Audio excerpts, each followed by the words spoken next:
am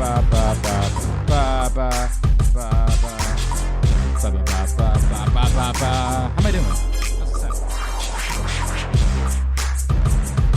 I might stick with it.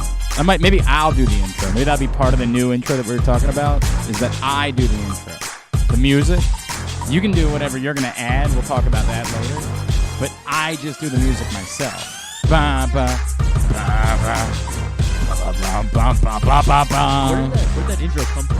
I don't know. No, we have like this service that we subscribe to that provides free music. Although, ironically, every now and then we still get dinged because they think it sounds like something else that isn't a royalty-free music. So that's a credit to how good the song is. Yeah, we've dealt with some stuff over the years. Good morning, it's Glenn Clark Radio. I'm Glenn, he's Griffin. It is a Would You Rather Wednesday edition of the program. I've got the scenarios up on Twitter at Glenn Clark Radio. We'll get them up on Facebook here in a moment. Much to do on the program today. Drew Forrester will join us here in a bit later on in the show. Take our trip to Bowie, chat with emerging pitching prospect Justin Armbruester. And JJ Cooper of Baseball America is going to join us. They have a new number one prospect. Number one prospect in all of baseball. And he happens to be, much like their last number one prospect, Baltimore Orioles, Gunnar Henderson. So we'll talk to him about that. Their new list. 6, I think, Orioles. What's that Baseball America put out? I don't think that part's good. I think it might be like 3 in the top 50. I don't know. We'll double check. As you can tell, we did a lot of show prep today. Really dove in. We're all over it, man. This is the type of preparation you should come to expect from Glenn Clark Radio. We'll talk to JJ Cooper about all of that a little bit later on. Today's show brought to you by the FanDuel Sportsbook at Live Casino and Hotel Maryland. It is the place to be for football season. So if you want to bet, if you think that the Baltimore Ravens really are a sure thing, as they just never lose. They never lose. And they always cover, too. So if you think they're a sure thing, you want to get down there tomorrow to try to make some money betting on the Ravens in the preseason, you can do that. There's going to be a crowd. There was a crowd there for the Jared Stidham, Jake Luton showdown last week. There's going to be a crowd. That's the way it goes. So reserve your spot right now by emailing events@sportssocialmd.com. That's events@sportssocialmd.com. Betting pads are coming. It's going to be a great place to be. They've moved around some of the 61 self-service betting kiosks so that they can spread the crowds out, prevent that sort of bunching that would sometimes happen, just making it a more pleasant experience on the whole in the FanDuel Sportsbook at Live Casino and Hotel Maryland, just in time for football season. Orioles win again. Orioles. It was a great night. I don't know what else there is to say. It was one of those kind of special wins that you feel like you're going to remember a little bit longer than the average win. I get it. Like a lot of these things, you think back about that the ninth inning rally against the Angels. You sort of remember. The day afterwards, you can remember every detail, every at-bat in the ninth inning with 2 outs that led to that rally. And then within 2 weeks, you're like, I kind of remember it happening, but I don't really remember all the details. That's the way that it goes. You'll remember this for a minute. For a minute. It'll inevitably go away because there have been enough wins that, sadly, it's not like some seasons where you can remember literally all of the wins because there are so few of them. But you'll remember this for a little bit longer because of the circumstances, because of surrendering the lead right before the rain delay, waiting out the rain delay, and then Rougned Odor, of all people, being the one that provides the heroics. And it does kind of speak to what we've talked about when it comes to Rougned Odor. He has had a knack for clutch hits. So that's where knack and clutch is how I came up with Natch. He has had a knack for clutch hits, but he's also had a knack for the infuriating. And you got a little bit of everything last night. You got the infuriating, obviously, with an insane attempt to try to take third base on a bloop single to left field. I have no idea what he thought he was doing there. I mean, it came off as a guy that was trying to force something, that was trying to make up the fact that he's hitting 200 this season. It was bizarre. You had the cutoff. I mean, what the hell was that? I mean, if you just can't find the ball, maybe don't throw it. Like, I guess it wasn't the end of the world, but what in the world was that? You had a little bit of everything with Rougned Odor, but in the end, he's the one, and all you can do is laugh. That's all you can do is just laugh. This is what a dumb baseball season this is. This makes no bloody... You cannot explain why the Orioles are good. You can't do it. But they are.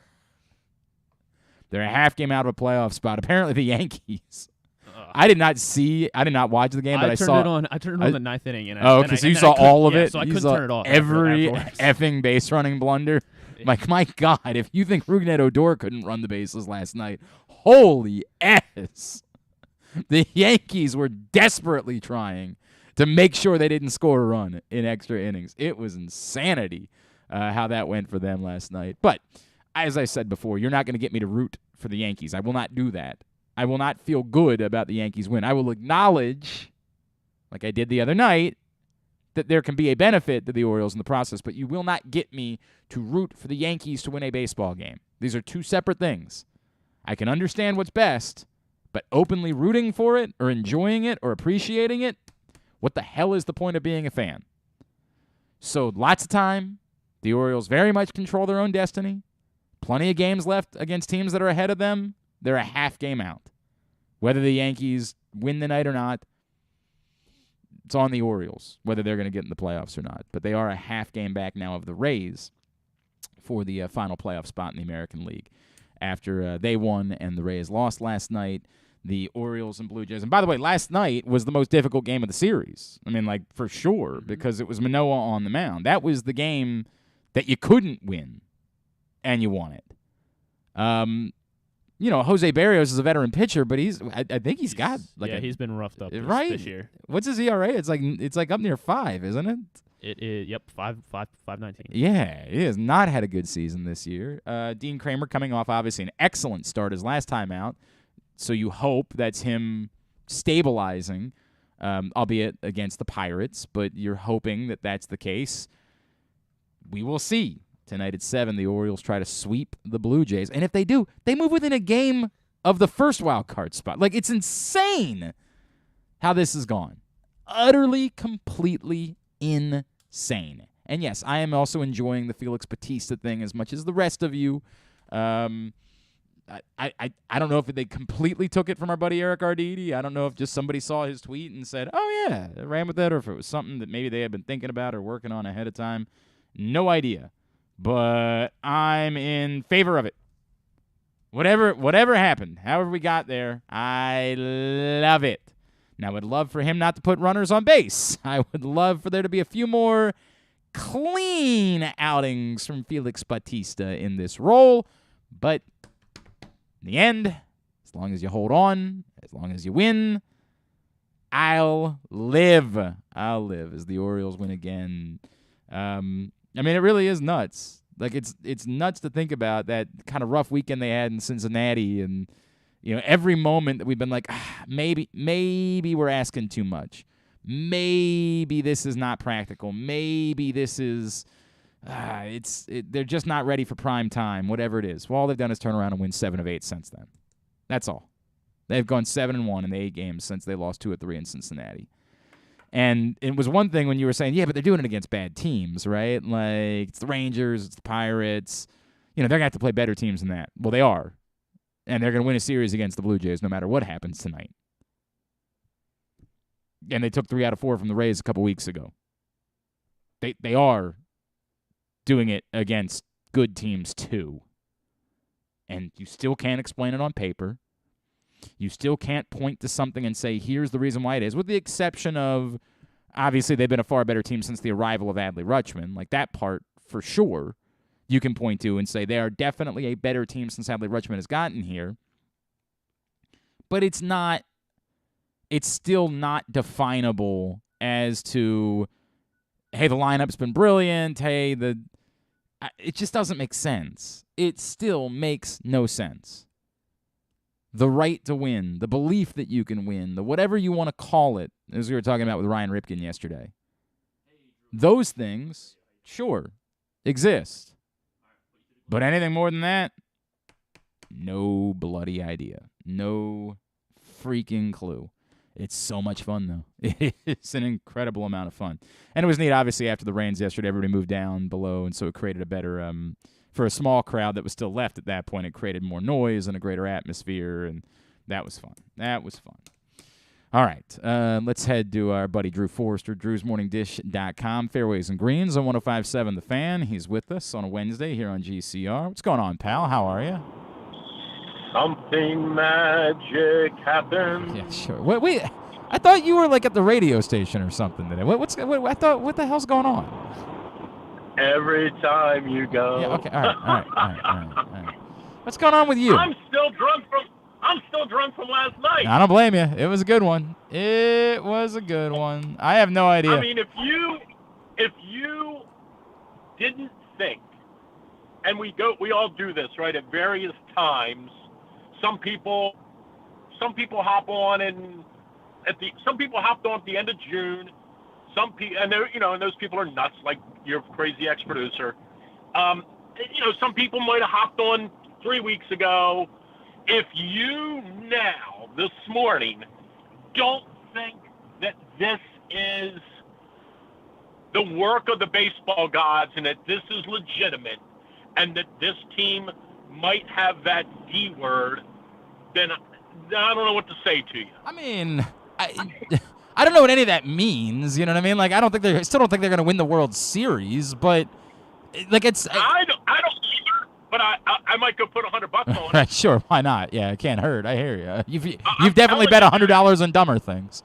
This is it's really starting to get weird because they have no business. Right, and that's the thing. Like, you can't define it. You can't in any way.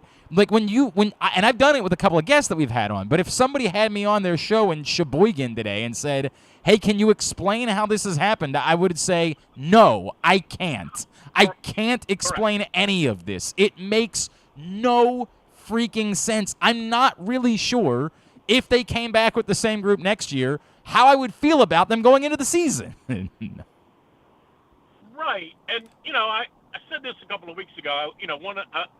One of the biggest things, or maybe the biggest thing in sports, right, is, and the words confidence, and you can also say chemistry, but from a team standpoint, it's chemistry. From an individual standpoint, it's confidence, right? You can't pluck it out of the minors. You can't groom it. You can't buy it. You can't really even trade for it. Like, it's as organic as planting tomatoes and watching them grow. You don't really know how it happens, but there they are one day.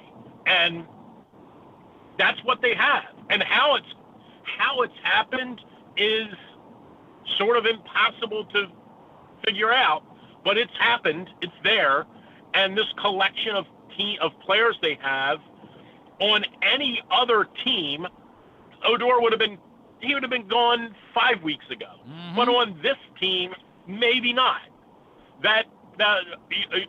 Urias, I don't know, 5 weeks ago, some team might have said, nice player, but, he's expensive because we got... Hang on a second. 5 weeks ago, he was the hottest hitter in baseball. Maybe like 8 weeks ago. Okay, but, yeah.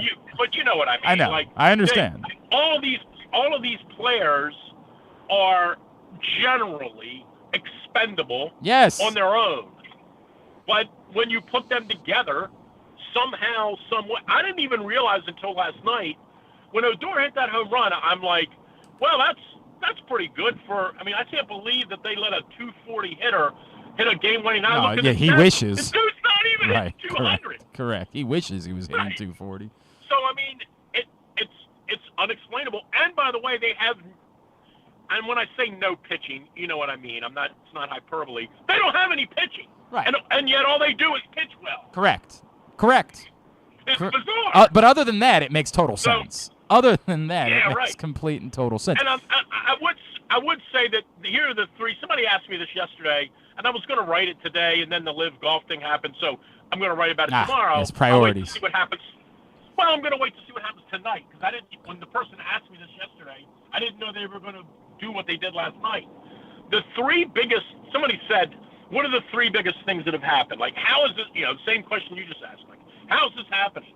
It's happened because Rutschman. Right. You mentioned this last week. Like, Rutschman. By the way, Rutschman might be the MVP of the team when the season. I don't know. I mean, it's either him or Santander at this point, I guess. But like, right. I don't really know. I don't really Rutschman know how the argument is anything else. Rutschman is everything. It's insane. Right. So he came up and he looked like a minor league player for about 8 minutes. So he's number one. This Mateo kid is unbelievable. It's his defensive athleticism.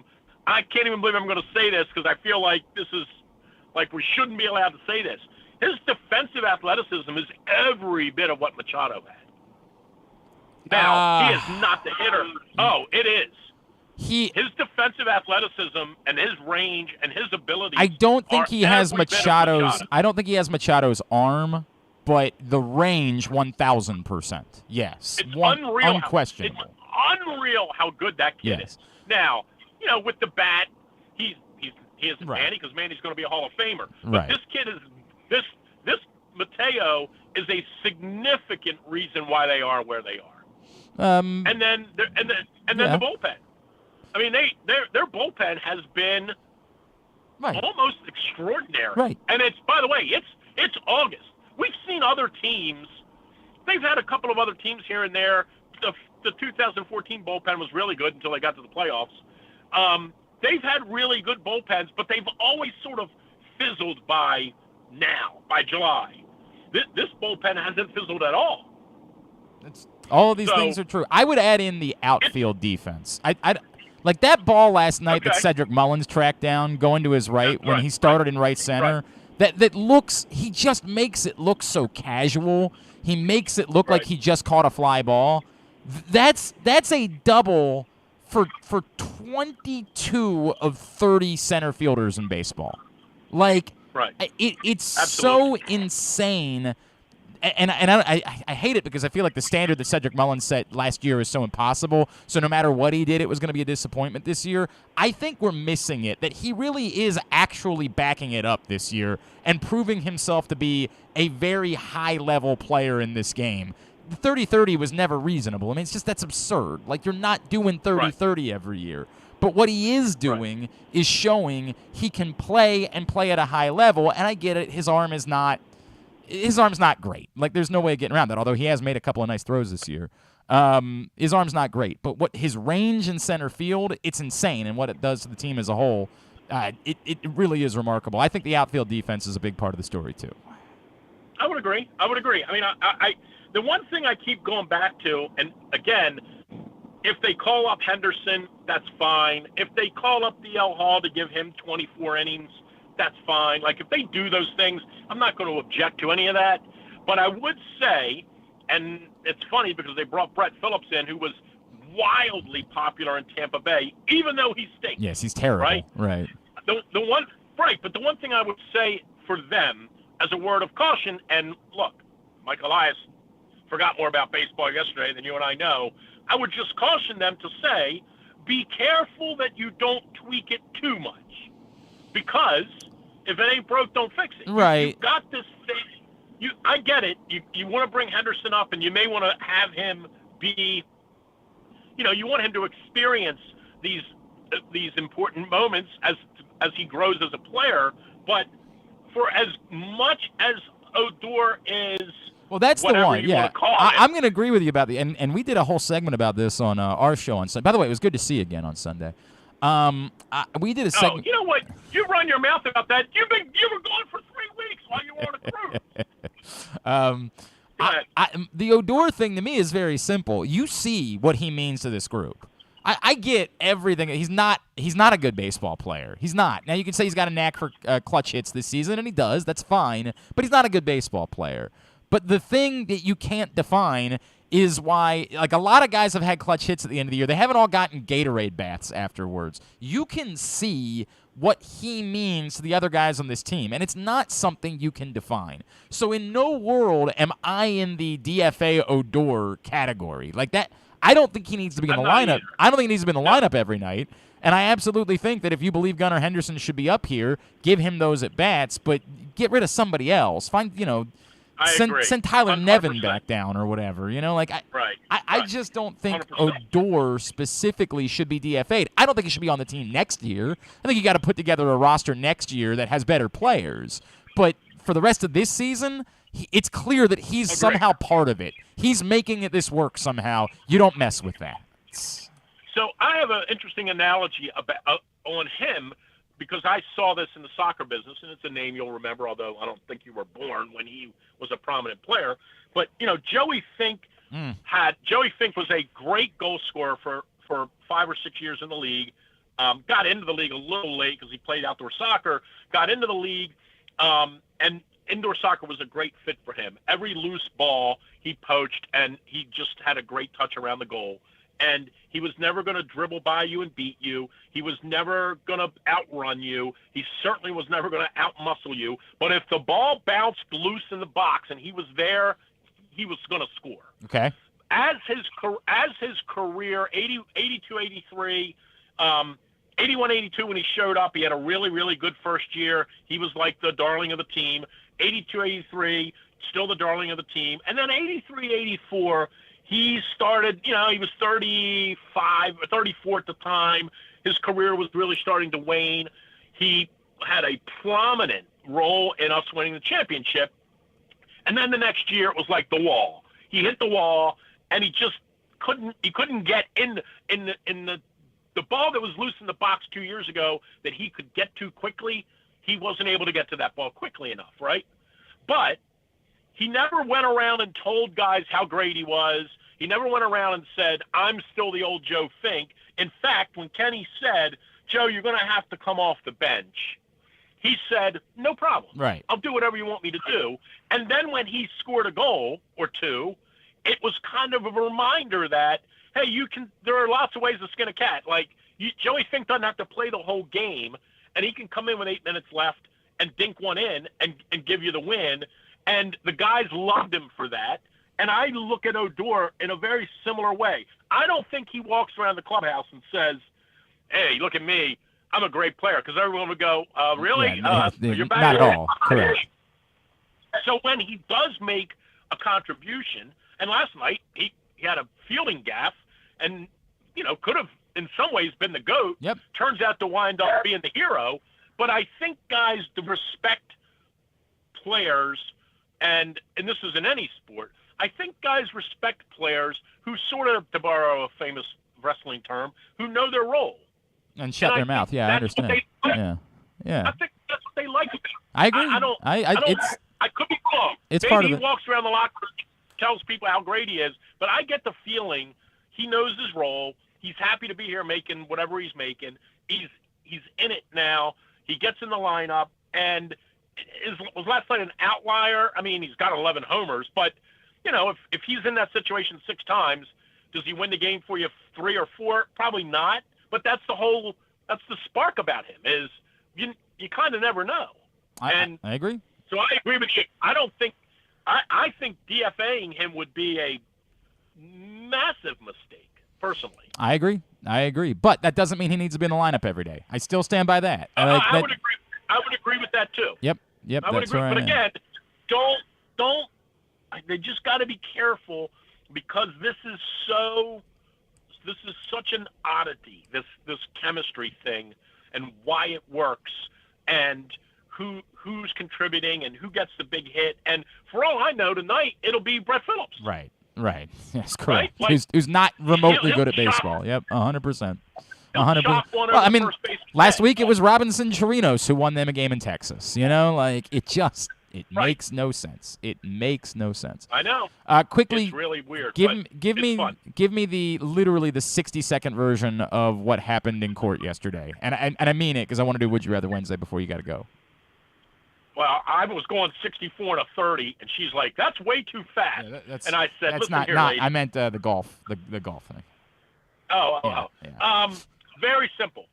The judge essentially said, "You're here arguing that this is harming you. Not playing in this event is harming you, when in fact the contracts that you've given as exhibits show you've made more money in the last 4 months than you've ever made in your life. So you're not being restricted, and you're not being held down, and you're not being harmed, and you should be happy that you've signed on with these people. That's pretty much what she said. So, but does this mean, is this a final thing, or this is still going to go? For these three guys, there's two separate things. Right. This particular restraining order was to get these three players who have already, by their points earlier qualified. in the year, had already qualified. Their argument was, we've qualified, we should be able to play. Her counter and her ruling was, you knew before you went over there to this new employer, correct, you knew this was a possible result of your job move. Therefore, you're not eligible to play. And further, and this is the one thing, boy, the PGA Tour lawyers are going to have a field day with a couple of things that she said. One of the things she said is to their attorney, the live attorney, you have stood up here and explained to me how the PGA Tour is restrictive, and when I look at the contracts you've given me, the live contracts are far more restrictive than the PGA Tour contract. So the Tour is going to, they are bathing in that one. Because when the actual lawsuit, the big one, comes around in another 18 months, and the same judge is up there, because the same judge will be hearing that case, they are going to that's the big piece of the puzzle that they needed, was for her to point that out. We're not restricting anyone. We're merely saying we're not going to accept dual employment. Sure. So it was a pretty significant win yesterday for the PGA Tour. Some of which might have been propped up by the fact that the two attorneys that they sent for Liv they weren't quite My Cousin Vinny, but they graduated in the same class. I don't know if you remember, he won in My Cousin Vinny. He was a winner. Right, I don't know if you remember that. He did. All right, let's do this. Let's do Would You Rather Wednesday. It's brought to you by Glory Days Grill, where the summer seasonal menu is still available, including the South Carolina barbecue chicken, the opener, and I swear to God you will lick the bowl of that flash fried pork belly with the Korean No. 2 sauce. You will lick the bowl when you're finished with it. It's that good. And so much more. GloryDaysGrill.com to get your order in. Somebody today will get a $25 gift card to Glory Days Grill. Drew, would you rather, speaking of messing with things, would you rather the Orioles do indeed, they sneak in to the playoffs this year, and then they come back next year with essentially the same roster with maybe the exception of, like a call-up or two? Or, much like the Why Not Orioles, they get to the last weekend of the season, and they end up missing, but then this offseason they sign Carlos Rodon and a reasonable bat. Well, I think you know what I'm going to say to that. I think you've always, if you can make the playoffs, you got to make the playoffs. Yeah.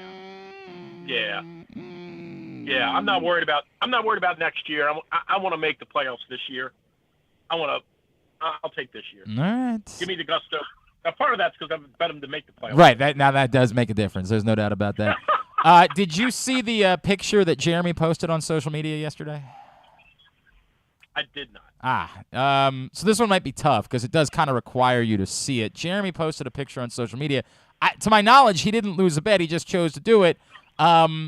He's lying down on a bed and wearing a thong, and it's lovely. It's let me look. Right. This is much like when I shared a picture who Emily Ratajkowski a couple weeks ago. It's a very attractive photo. It's very similar, Jeremy Kahn and Emily Ratajkowski. Just the two of them, I confuse them for each other. You see what I'm referring to? You lose your fantasy football league this year. Also, are you familiar with? You didn't watch the Woodstock '99 documentary that they put out last week, did you? I did. Okay, but you're familiar, of course, with Woodstock '99.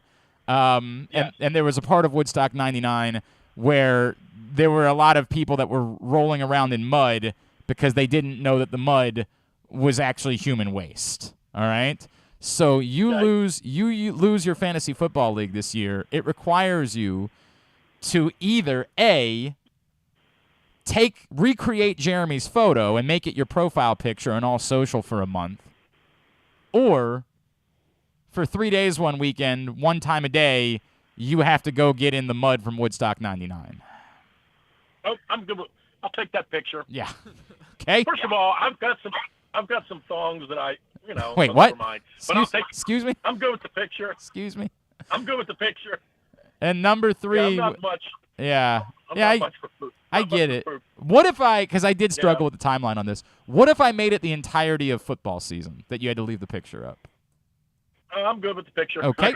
All right. Yeah. Seems I like can't even pick up my dog Knox's poop without I my understand. throat closing. I understand. Yeah. And number 3, would you rather? Would you rather Lamar Jackson plays 1 drive tomorrow night, 1 drive in Arizona, and then 2 drives in the final game in order to get some work in and maybe provide a little entertainment value, or no way, no how, he should not be on the field at all until the season begins? Just leave him out. Okay. I mean, I do see the value in a guy running around getting a couple knocks. I do understand they need that. Like, it gets the cobwebs shaken up a little. I get it, but no thanks. Leave it out. Okay. Leave him home. Okay. Don't even put him on the plane. Okay. All right. Fair enough. By the way, the Arizona, I would make a strong argument not to put him on the plane. The hell are you doing? I mean, first of all, why are they playing a preseason game in Arizona to begin with? Like, what the hell is that? No doubt. What in the world? All right. What's coming up on Fairways and Greens on Sunday? Oh, we got a great show. I'm going to talk to Jim Deck, the longtime head golf professional at Mount Pleasant. We're going to talk about the unfortunate passing of legendary golf writer Jon Stewart. The great Gavin Sheets will join me, and we'll talk some golf and some Chicago White Sox. You do a golf show, right? I know, but Gavin usually plays in a tournament next weekend. Gavin has always played in that tournament. Of course, he can't anymore, but we're going to talk to Gavin. And then also Adam Woodard from Golf Week. We're going to talk about live golf and all that. All right, very good. At It's a Hooded 4-Iron on Twitter, drewsmorningdish.com. Appreciate you, pal. We'll talk to you next week. Go O's. It's Drew Forrester checking in with us here on GCR. We will get to your responses. Slow start on Would You Rather Wednesday, so I need you guys to pick up the pace. Would You Rather Wednesday brought to you by Glory Days Grill. Again, somebody will be hooked up with a $25 gift card to Glory Days Grill. So get your responses in at Glenn Clark Radio on Twitter, Facebook.com/Glenn Clark Radio in order to get that. We'll go over our responses, get to your responses, and then I'm going to introduce you to a new partner of ours, and we're going to make a bet. Griffin and I. I mean, you guys are not going to be involved, but Griffin and I are going to put a ticket in for the Orioles game tonight. All right? So we're going to do that. I'm going to tell you all about it. You're about to hear who they are. They're called Swagger Gaming. But when we come back, we're gonna actually play a ticket to learn a little bit more about what you can do with Swagger. So that's on the way. It's a Would You Rather Wednesday edition of Glenn Clark Radio. Swagger is a daily fantasy sports site created for sports fans who want some skin in the game and a real shot at winning. Forget plus-minus odds, Swagger uses points for a better way to understand probabilities. If you're tired of losing because of one bad pick, with Swagger, you don't need to be perfect to win. You just create a lineup of 4 to 10 simple player props and score points for the ones you get right. So you can be half right and all right with Swagger. Swagger offers the most player props and biggest payouts of any DFS site, as much as 50 times your buy-in. Plus, you can play all the major pro sports, including your favorite local teams. If you're ready to play, visit playwithswagger.com/pressbox to sign up, and Swagger will give you $10 free to try them out. Plus, they'll match your first deposit 100% up to $100. It's free money to play with Swagger. Swagger, daily fantasy for all fankind. Playwithswagger.com/pressbox. The biggest pro wrestling stars today and all time all have one thing in common. You've heard them on Jobbing Out. Matt and Nick Jackson, the Young Bucks. Thanks for having us, man. Appreciate it. The great Kurt Angle. Thanks for having me on the show. I appreciate it. Matt Riddle. Yeah, man. Thanks, man. The champ, Drew McIntyre. Oh, thank you for having me. Bill Goldberg. My pleasure. Charlotte. Thank you so much for having me. Mick Foley is with us. This is the greatest name for a wrestling show I've ever heard. MJF. I'm glad you're happy I'm on this show because I'm freaking miserable. Let's champion. Chris Jericho, Le Champion. AJ, Aaron, Brandon, and Glenn are talking pro wrestling every week on Jobbing Out. Find it at PressBoxOnline.com/radio, iTunes, and SoundCloud. Sports fans, the wait is over. The all-new FanDuel Sportsbook is now open at Live Casino and Hotel in Hanover, Maryland. This is your chance to win big right in your own backyard. Bet on every sport with self-service kiosks and watch all of the action from the best seat in the house. Make every moment more at the all-new FanDuel Sportsbook at Live Casino and Hotel in Hanover. Please play responsibly. Gambling problem? Please call 1-800-GAMBLER or visit mdgamblinghelp.org. Stan the Fan here, welcoming back one of my favorite sponsors, the Costas Inn. And everybody around Baltimore knows the Costas Inn is a great place to go and grab crabs, steaks, salads, soups, whatever's on your mind to eat in person. But did you know that the Costas Inn has upped their game? They are now one of the premier takeout places in Baltimore. Give them a call now to order your food, 410-477-1975. That's the Costas Inn, over 4100 North Point Boulevard. The latest edition of PressBox is available now, and it's our very first Salute the Coaches issue. On the cover, we recognize Ravens coach John Harbaugh ahead of his 15th season. Also inside, find tributes to Navy football coach Ken Niumatalolo, UMBC soccer coach Pete Caringi, Maryland soccer coach Sasho Sorovsky, and field hockey coach Missy Maharg, Mount St. Joe basketball coach Pat Clatchy, and Poly basketball coach Kendall Peace. We also honor recently retired Johns Hopkins lacrosse coach Janine Tucker and Calvert Hall baseball coach Lou Eckerl, the athletes whose lives these coaches have impacted, offering insights on what makes them special and why they've stood the test of time. PressBox is available for free at over 500 area locations, including 60 Royal Farm stores, and you can always find the entire edition as well as the best daily coverage of the Orioles, Ravens, and Terps at PressBoxOnline.com. To follow the show on Instagram, it's just Glenn Clark Radio. And to follow the show on OnlyFans, wait, I don't think you're supposed to know about that one. Any hoodle. Take it away, boys. All right, back in here on GCR on a Would You Rather Wednesday edition of the program. As we mentioned, still to come, we're going to catch up with J.J. Cooper from Baseball America, talk about Gunnar Henderson being their new #1 overall prospect in baseball, and Justin Armbruester from the Bowie Baysox as we make our weekly trip down there. So that's on the way. Now, before we do that, let's get our responses for Would You Rather Wednesday. I'm disappointed with the early returns, but you got time. We always say we give it a whole day. Tomorrow, Griffin will pick winners, so you got plenty of time in order to get your responses in and get registered to win the $25 gift card to Glory Days Grill. But we'll just go through them quickly. Number 1, would you rather the Orioles get in, they sneak in, or they fall just short, get to the final weekend, fall short, but in the first scenario, they don't really do anything. They essentially come back with the same group next year. In the second scenario, they add Carlos Rodon and a reasonable bat. They make the playoffs in both scenarios? No, the first scenario, they make the playoffs. Second scenario, they fall short on the final weekend. They're in it until the final weekend. And they add a They pitcher fall and a just bat. short, and then they add both Rodon and a bat. I want the pitcher and the bat. I'll take it. I mean, we don't expect this team to really do anything coming into the season. I mean, it'd be awesome if they make a run. But losing in that first wild card, because now it's that first round of playoffs with the short wild card series, and if they don't do anything there, I mean, it's as good as missing the playoffs. This scenario, they could. Right. I mean, they could do something. Oh, they could. Okay. Right. I'm not telling you anything. I'm just saying they get in. I'm not telling you anything after that. In the first scenario, they get in. Whatever happens from there happens. You can't have that promise. Okay. I still want them to go make a splash in free agency, and if that's the way to guarantee that, then I'll take them. Missing the playoffs in the final. I think everyone knows that this is an easy answer for me because I said, my goal is meaningful September baseball, so I'm getting meaningful September baseball, and if I'm getting that plus a top line pitcher plus a bat, I don't really understand how there's a debate about this. I purposefully chose this one to try to challenge the people who say you always, because I get this when we do Would You Rather Wednesday, sometimes you always pick the playoffs. Well, do you? Do you always? And Drew already chimed in to be one, and Dave also chimes in to be another, that you always, no matter what, you always pick the playoffs. The point is to win. Okay, I agree with you, but next year is a thing too. And if adding a couple pieces is going to improve your chances of winning more significantly next year, that's also winning. Continue to get me your responses at Glenn Clark Radio. Number 2, would you rather You got to recreate the Jeremy Kahn photo, and I'm making the professional decision. I'm extending it. You got to do it all the way until the season starts next year, or you're hopping in the Woodstock mud. Yeah, I think it's still a no-brainer. I'll take that picture every day, and I'll leave that up there forever. I'm a little bit afraid that that's what everybody's going to go with. I mean, and is there any positive? I get it. Is there like you can wash it off and it's done. Within the weekend, it's done. Oh, I don't know, by the way. There might be. I actually don't know the answer to that question. But the point is, you can go wash off and it's done, right? Like, it's over. After one weekend, you don't have to think about it. So now I'm getting worried that you want to roll around. I certainly don't want to. I'm just trying to make the argument for it. I assure you, it's not what I want to do. You think the answer?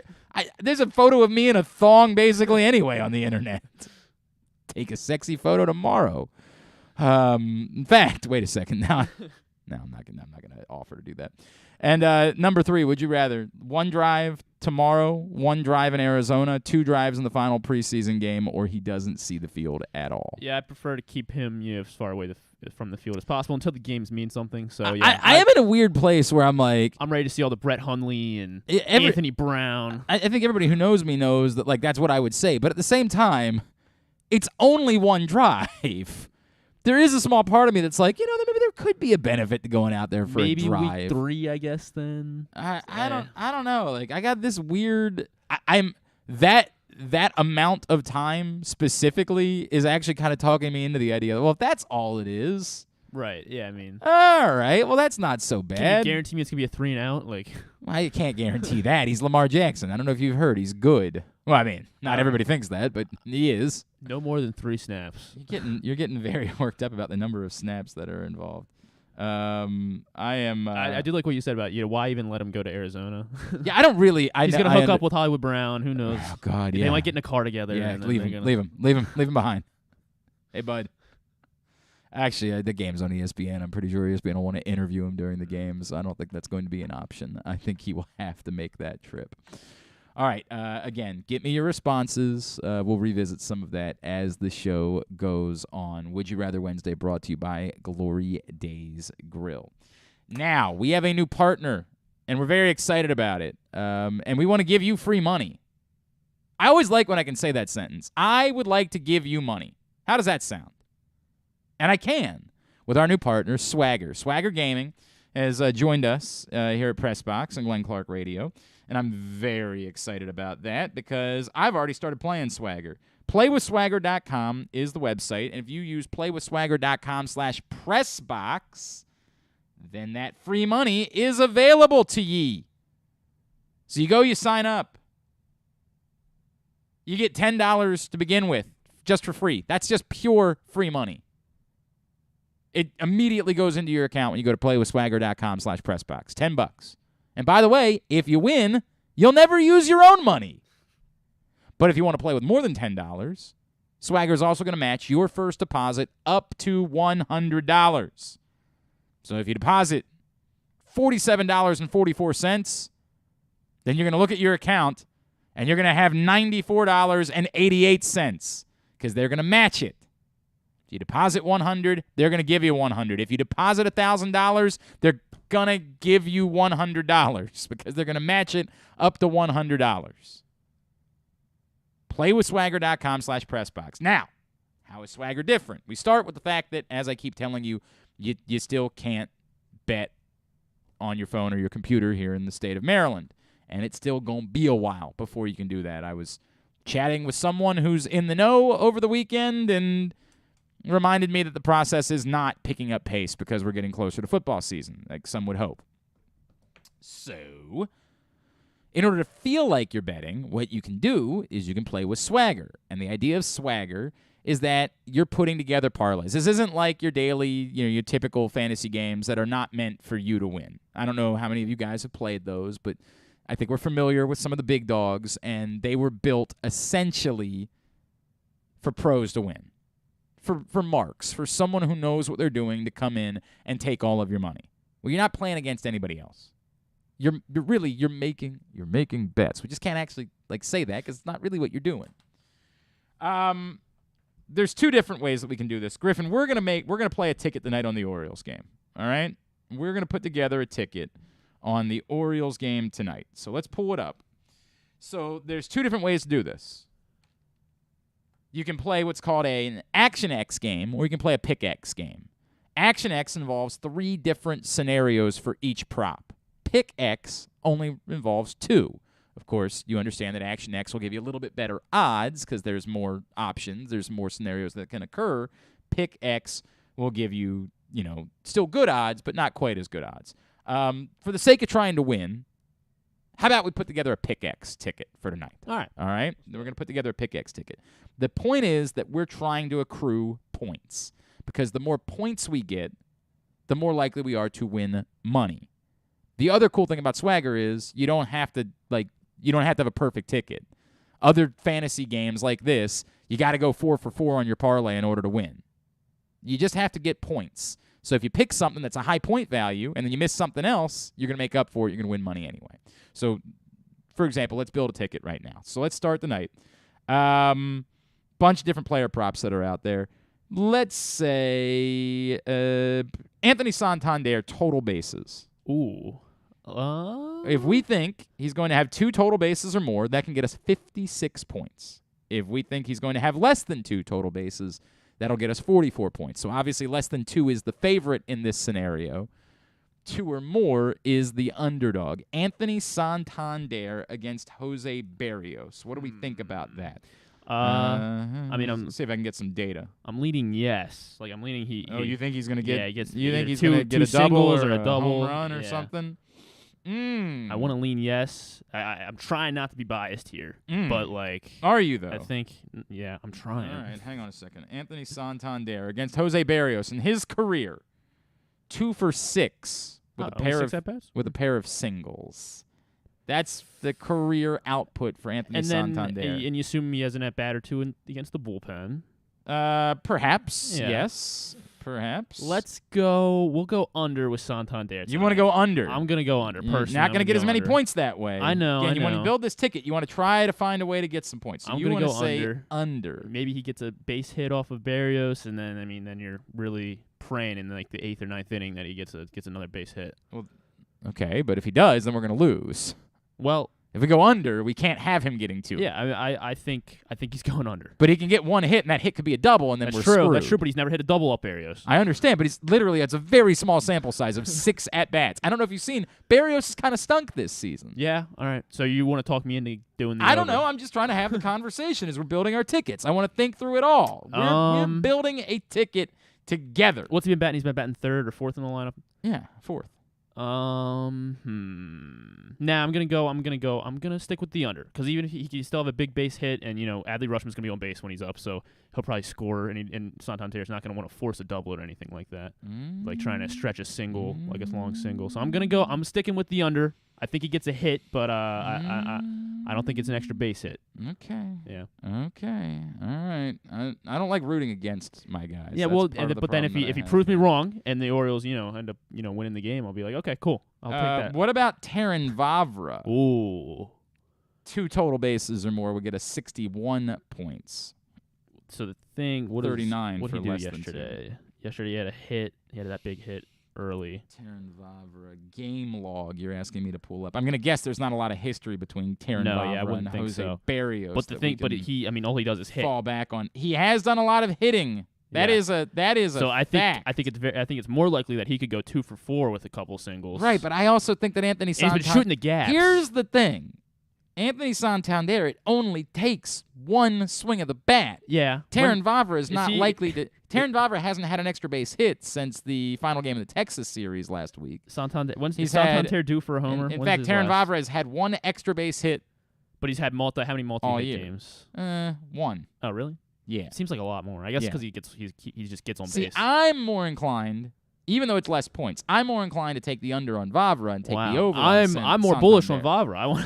You know what? I'm going to let you make your own ticket. I am overruling. You can go make your own damn ticket. All right? I am going. You can get your free money. Go sign up right now. You get 10 free bucks. You can play whatever ticket you want to play, Griffin. All right. And then if your ticket hits and mine doesn't, then I'm going to feel quite stupid. But I right now have Vavra under and Santander over 2 total bases. What about we can go to Dean Kramer. Ooh. Dean Kramer. Does he walk more than 2 batters? No. So that means he'd have to walk 3 to lose? No. Sorry. 2 walks or more. Oh. 2 walks or more worth 52 points. 1 walk or 0 worth 48 points. So oddly, if he just walks 2, that's all it takes. And now I'm rooting for him to That's walk the guys. underdog. Yeah, now you are rooting, but only 2. I mean, Right, 2's a yeah, very it couldn't reasonable number. Hang on a second. Let's pull up Dean Kramer's game log recently, see what it is that old DK has done in each outing. Dean Kramer. For what it's worth, his last 4 starts, which includes some rough ones, he hasn't walked 2 batters in any of his last 4 starts. Wow. Last time he walked 2 batters. Now, he walked... Has he walked like 1 in each of those games? Or? Last time out against the Pirates, 6 1/3, no walks. Time before that against the Reds, no, that was because they were mashing him. He gave up 10 hits, but just 1 walk. Against the Yankees, 5 hits and 5 1/3, but just 1 walk. That's pretty impressive against the Yankees. Against the Rays in 4 innings, no walks. I'm going to go the under then. He likes going right at guys, and if they're going to hit him, they hit him. But the 3 starts before that were all 2 walks or more.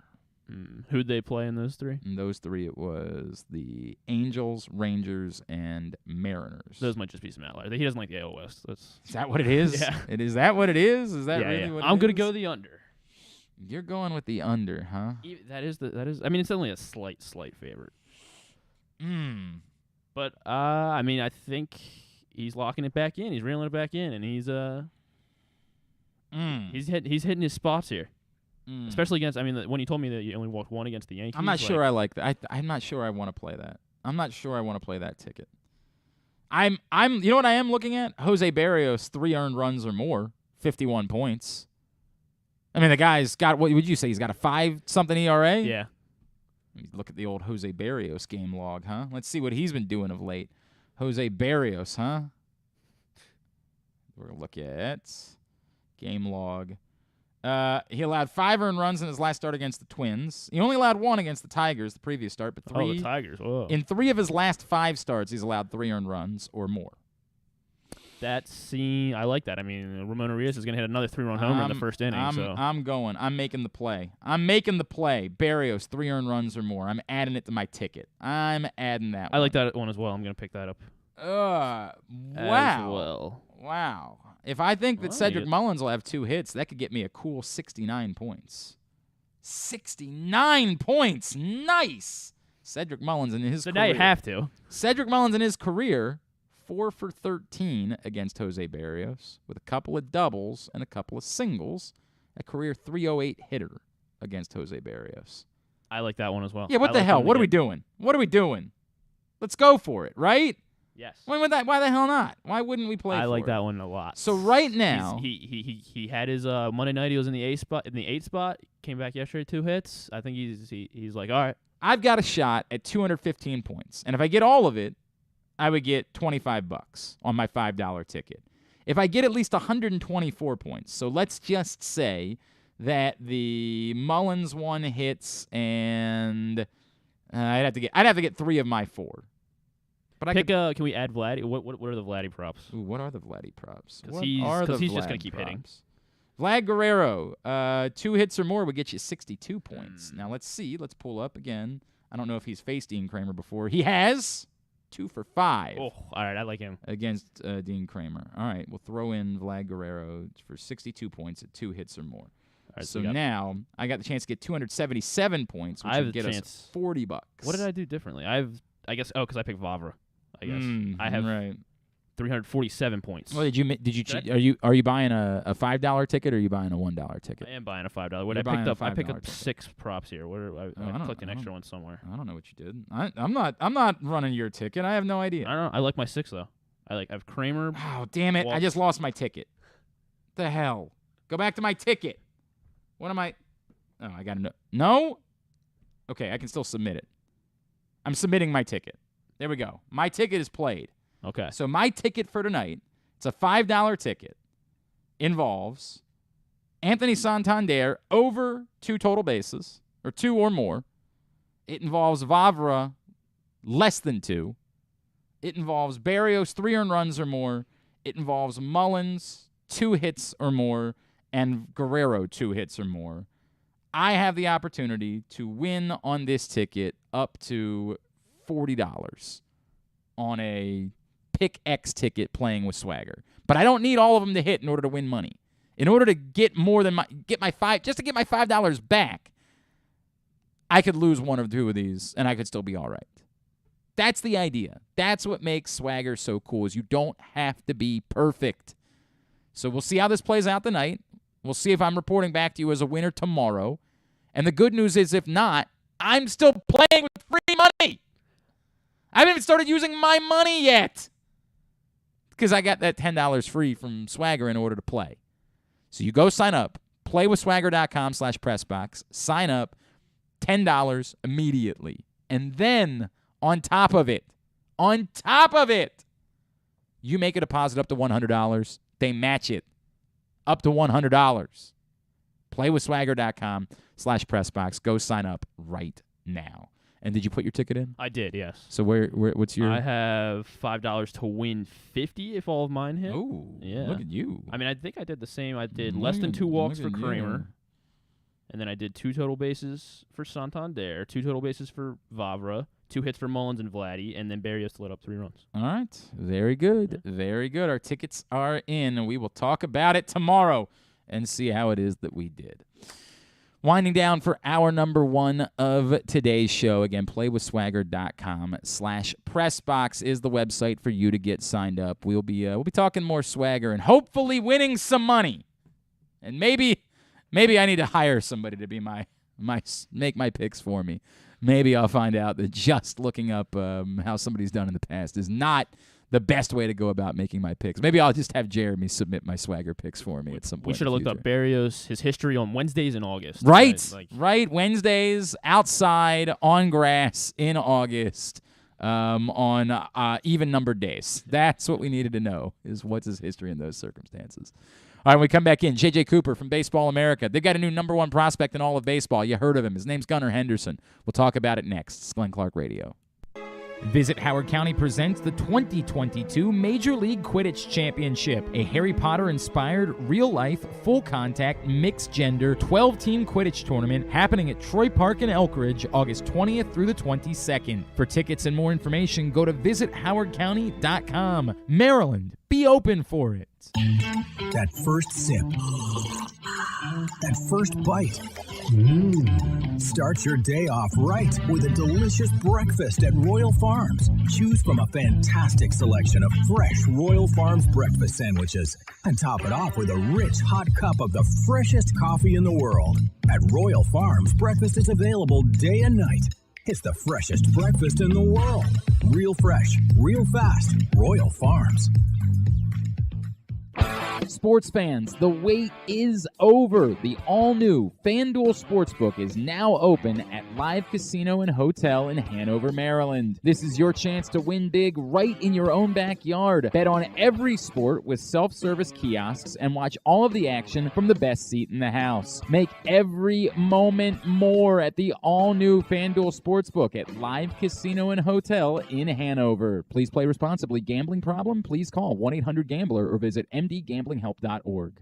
The 2022 baseball season is in full swing, and the future is brighter than ever for your Baltimore Orioles. I'm Paul Valley. And I'm Zach Goodman. And together we bring you the Bat Around every Saturday from 10 a.m. to noon with everything you need to know about the Orioles and baseball as a whole. From veterans like Cedric Mullins, Austin Hayes, and Ryan Mountcastle, to young stars like Adley Rutschman, Grayson Rodriguez, and DL Hall. We've got you covered for every game, every pitch, and every debut. You can watch us at youtube.com/PressBoxOnline and Facebook.com/PressBoxSports, or you can listen at PressBoxOnline.com/radio. So join us live on the Bat Around every Saturday from 10 a.m. to noon right here at PressBox Sports.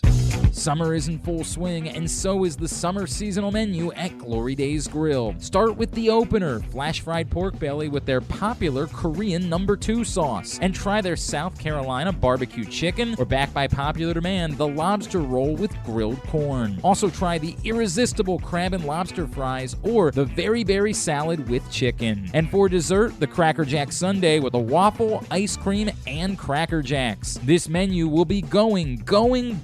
Find out more and get your order in at glorydaysgrill.com. Glory Days Grill, great food, good sports. Make the most out of every day in your Toyota RAV4. Available in hybrid or gas-only models. A RAV4 can get you where you want to go in style. Check out buyatoyota.com for deals on new RAV4s from your local Toyota dealer today. It's statistically proven that the show sounds better if you're not wearing pants. Like me. Right now. You're listening to Glenn Clark Radio. All right, back in here on GCR as we move into hour number 2 of the program. Today's show also brought to you by Simply the Bets, which returns next Tuesday. If you missed yesterday's show, you can find it, facebook.com/PressBoxSports. Click on the videos tab or go to youtube.com/PressBoxOnline every Tuesday morning at 11:40 a.m. Simply the Bets, brought to you by the FanDuel Sportsbook at Live Casino and Hotel Maryland. Also every other Thursday at 11:40 for Weekend at Bookies. There is a new number 1 prospect according to Baseball America, and his name is Gunnar Henderson. Let's find out a little bit more about how this happened. Joining us now, the editor-in-chief of Baseball America. He is Mr. J.J. Cooper, and he's back with us on GCR. J.J., it's Glenn in Baltimore. It's great to chat with you. Thank you for taking the time for us. Happy to join you. J.J., plain and simple, why is Gunnar Henderson your number 1 prospect? So, okay. Well, right now we have had, I would say, most on now all of the graduations of the rookie class of 2022. So Adley Rutschman was our number 1 prospect coming into the season. Yep. Graduated. Julio Rodriguez graduated. Bobby Witt Jr. graduated. Riley Green graduated. Michael Harris graduated. All those guys, they're no longer eligible. So then the dust clears, and you look around and you say, okay, so who's the number 1 prospect in baseball right now? And there are, at this point, the way I would say it is, it's not a time where there's this one guy who's clearly heads and shoulders above the best. But when you lay it out and say, okay, so who's the best prospect in baseball? There are probably 4, 5, 6 players that you can make a case for. Of those players, I do believe in that Gunnar Henderson does the most things well, is the most well-rounded, and then this is key, has also done it all the way up. He's performed up, all the way up to AAA, which is an important part of the resume, right? Like, you compare him to someone like a Jackson Chourio, who's 18, who could be incredible. Jackson Chourio's had 2 weeks in high A. Mm-hmm. Gunnar Henderson has passed the test of AA. He's passed the test so far of AAA. The next step for him is just arriving in Baltimore and stepping into the lineup. I guess it goes without saying that you probably think he's ready for that at this point? That would be probably a little fast. Okay. I would say that. And I would say that because to me, it's not that he couldn't probably do it, but at the same time, this is a team. I know they're having an incredible year. It would not stun me if at some point they decided to bring him up. But you are talking about, in Gunnar, you are talking about someone who doesn't have a massive amount of upper-level minor league experience. Like, he finished last year in AA, but when I say that, it was like for a week, right? So you are talking that at this moment, he still has less than 100 games of AA and AAA experience. So to me, it's not unreasonable to say that, okay, that your development plan for Gunnar Henderson is, hey, we want him to have a great finish to the season at AAA Norfolk. He's going to come to spring training competing for a job. That would be, to me, that would mean that he would have, COVID's kind of affected everyone on this, but that would mean that he would have probably 1,000 minor league at-bats, which is still not a ton, but really good players move pretty quickly. But it's not unreasonable to me to say that his ETA more likely is 23 than it is 22. Okay. All right. I certainly think if that was the plan before the season, then the Orioles aren't going to waver from the plan just because they're, suddenly in the middle of a playoff race. But boy, I guess the question somebody would have back would be, what more does he have to prove, however, at the AAA level? Well, the answer to that would be he's been there for just that 2 months now. So, like, the proving part is the same thing like I'll put it this way. If you say, okay, if you bring him up, again, I am not saying in any way, oh, there's no chance, there's no scenario where you bring him up this year. But if you brought him up this year, remember what Adley looked like for the first few weeks, right? Mm-hmm. Adley Rutschman, it took, which to his credit, it took about, 2-3 weeks before he kind of settled in and has been everything that you kind of expected Adley Rutschman to be, right? Well, if you compare the breadth of experience that Adley Rutschman had when he got the call to the major league level to where Gunnar Henderson is right now, it's way weighted towards that. Gunnar was, drafted out of high school. Adley played on one of the best teams in college baseball, basically for multiple years, led them, to Omaha, was on the biggest stage there. And then on top of that, had a full season in AA, AAA in 21, then went back to AAA in 22 for a few games, and then was called up.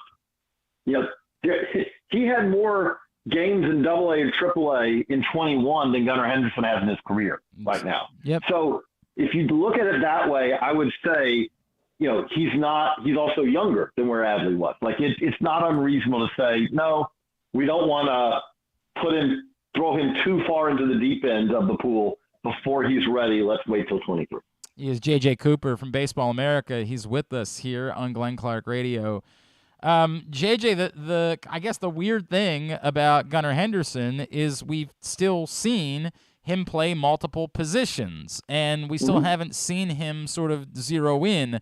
Does his value as a prospect change if we think he's really a third baseman and not a shortstop? Or is part of his value as being the number one prospect a belief that he really can be a shortstop at the major league level? It wouldn't really change it much to me because I think he is very capable of playing shortstop at the big league level. Okay. But if you move him to third base, I think he may end up, Brian Hayes is really good too, but one of the two best defensive third basemen of the next, of the rest of the decade potentially. He's that good. Where if you put him at third, he's going to be so good at third defensively that he's going to be a massive asset there. So I think it kind of, with that, comes back to a little bit of team need, which is, okay, I kind of think if I look at what Baltimore has coming, it's more logical that they probably try him at shortstop because I think that they have other options coming up at third base, but I don't think that they have other options coming up at shortstop who are as good as Gunnar. So, but if you said that the Orioles announced tomorrow Gunnar Henderson is playing third base here on out and will never play shortstop again, we would not move him from one because I think we've seen with Matt Chapman over the last 5, 6, 7 years. We've seen with Nolan Arenado having an exceptional defensive third baseman who can hit is really valuable too. That's not saying we're taking Gunnar off the shortstop and we're moving him to left field or anything like that. The comp question, right? And I know everybody hates comps. Would you be willing to indulge me a little bit? Okay, so I'm not going to give he's like this player. Partly because, one thing you've also just kind of got to remember with Gunnar, he's a bats left, throws right shortstop third baseman, right? So that if you want to do a true comp on him, you're already kind of have thinned the pool, right? Because you wouldn't want to comp him if you like this player, well, no, that player bats right-handed. Okay, well, that's not a really good comp. I would just say, again, I like to more say, what is a reasonable thing to expect with him? The thing that stands out to me with Gunnar Henderson is I expect that Gunnar Henderson will do pretty much everything on the baseball diamond well. He's not going to be the fastest guy on the field, but he may be the best base runner. He may not be, he may not be the best defensive shortstop in, on a game, right? But he's going to make the plays. He's going to know where base to throw to. He's going to hit for power. He's going to get on base. he's just going to do everything well. And the thing about it is like if you look at our tools grades for him, we don't have him with a below average tool in anything. And I would actually argue that there's a pretty good chance, if you ask me at this moment, like grade him out, I would say, he might end up being a 6, a plus at all 5 tools. Wow. And so that is, to me, the thing that stands out to me is you put him and Adley Rutschman on the same team in the middle of the same lineup, that's going to serve Baltimore very well for years to come, because you just look at those two, and the thing that stands out with both of them is they don't have they don't have these massive limitations that you have to play around. There are a lot of really good players who you're like, okay, this guy's got great power, but you know what? The hit tool's not very good. Or this guy's going to give you great offensive production, but you're going to have to live with that defensively, he's kind of limited. Gunnar Henderson, like Adley Rutschman, doesn't, he doesn't have those if-onlys. He doesn't have those on his resume. We like everything about that. We like everything about that. It sounds really good to us. And obviously, Adley Rutschman has been everything he was advertised to be, if not somewhat. I'm in this weird place, JJ, where like in a bizarro world, I think maybe Adley Rutschman was underhyped. Like, I am so enamored. If that's the case, I don't know how much I've been screaming since the thing that stood out to me when Adley Rutschman was in college was, and it was a great draft that year, but the thing to me is that I just kept saying at the time was, this is one of those rare number 1 picks. Yeah. And they don't happen very often, which is where you have a number 1 pick where you say, this guy gives you everything that you look for. Yep. Because normally, and we've seen this in more recent years, normally when you're saying who's the number 1 pick in a draft, you're saying, well, I like this guy for this reason, but this guy for this reason. It's very rare that you have a guy where you're saying, okay, you have this premium athlete who plays a premium defensive position that's very hard to find, catcher, who also has this incredibly lengthy track record of top-level production, which is what he had, and who projects going forward to just get better. And by the way, his makeup's great too. Well, that's check. Yep. That's where we've seen with Adley, and it's not coincidental that it's not like I think that the one place I think is getting a little overhyped is it is not that the Orioles pitching staff turned over a new leaf when Adley arrived. The bullpen was good before Adley arrived, and the starting pitching is still not very good even after Adley arrived. But that said, he's probably right now the best player on that team already. 100%. Like, he's definitely the best. And that's pretty amazing for a rookie. He's getting on base twice a night, like almost guaranteed. It's insane. It's badass what he's doing. And yet Gunnar Henderson is a couple years younger, right? And that's part of what makes it so exciting.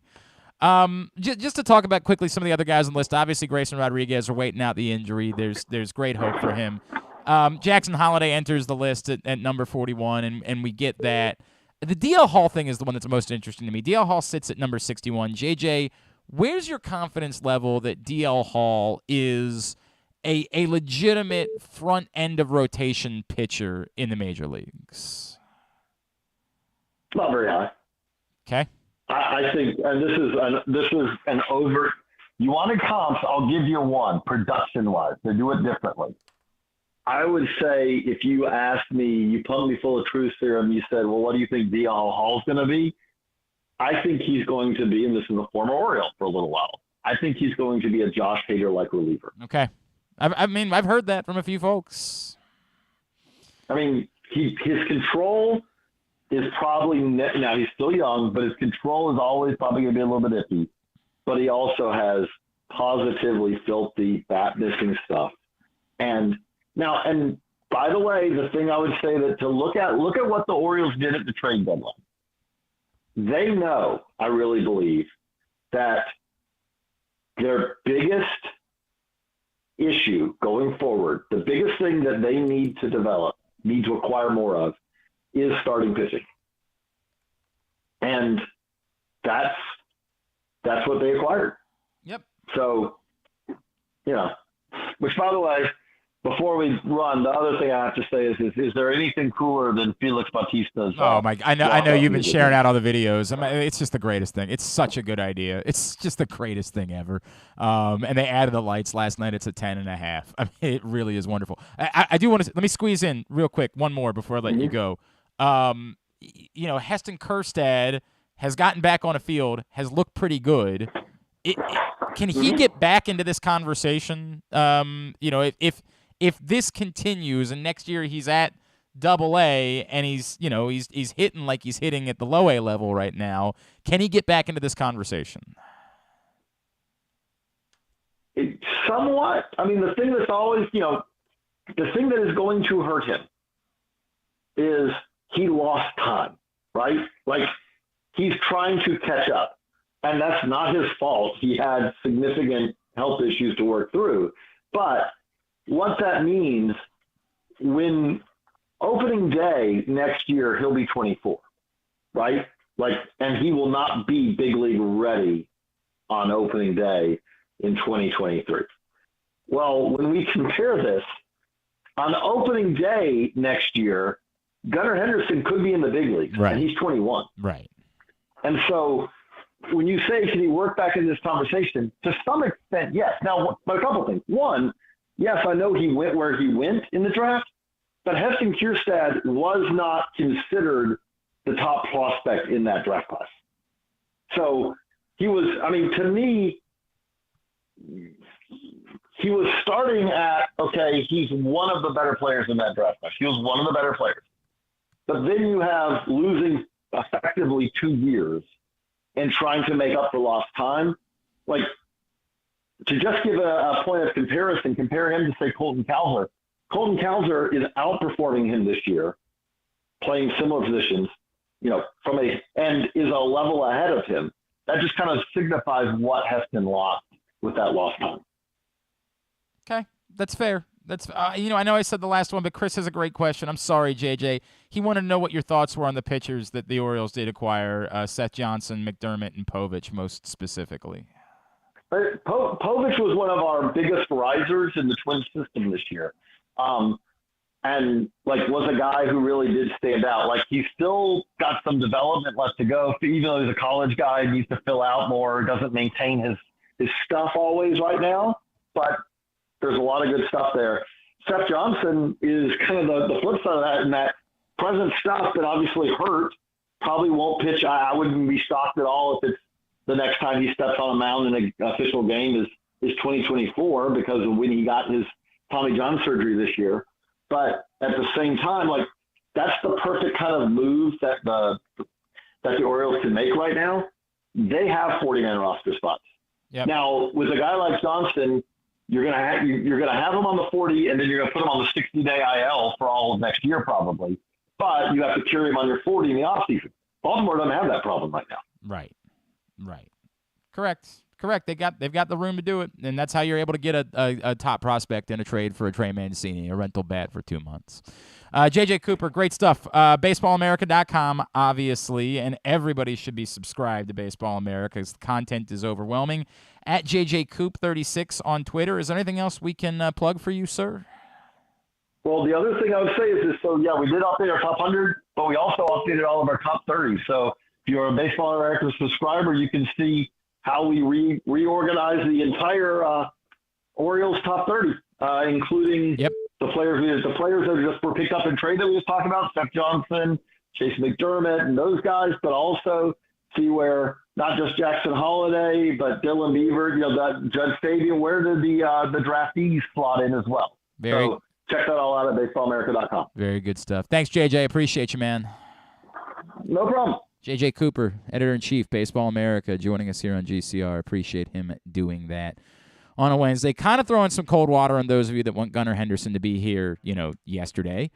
I'm in a tough spot where I kind of listen to either argument, right? I'd listen to, hey, if this was the plan all along. But I conflate that with the fact that I do think that at some point, what are we doing here, right? And I have said before, I feel differently about these topics when you're in a playoff race. I do. I don't think you should force someone that's not ready, but when someone's production is significant, I think they're showing you they can handle it. I get the argument from J.J. Cooper is, well, hey, if you call up, Gunnar Henderson right now and he struggles like Adley Rutschman did when he was first called up, it's the wrong time of the year for you to have someone struggling and adjusting to Major League pitching. Fair. That is fair. And might be what Mike Elias ultimately decides and says, hey, look, we actually were going to call up Gunnar Henderson for September, but September's too important now. We need to have guys that have proven it at the Major League level. We'll see him in the spring. We'll see. I don't know. I can't predict the future, believe it or not. I'd probably win more betting with Swagger if I could do that.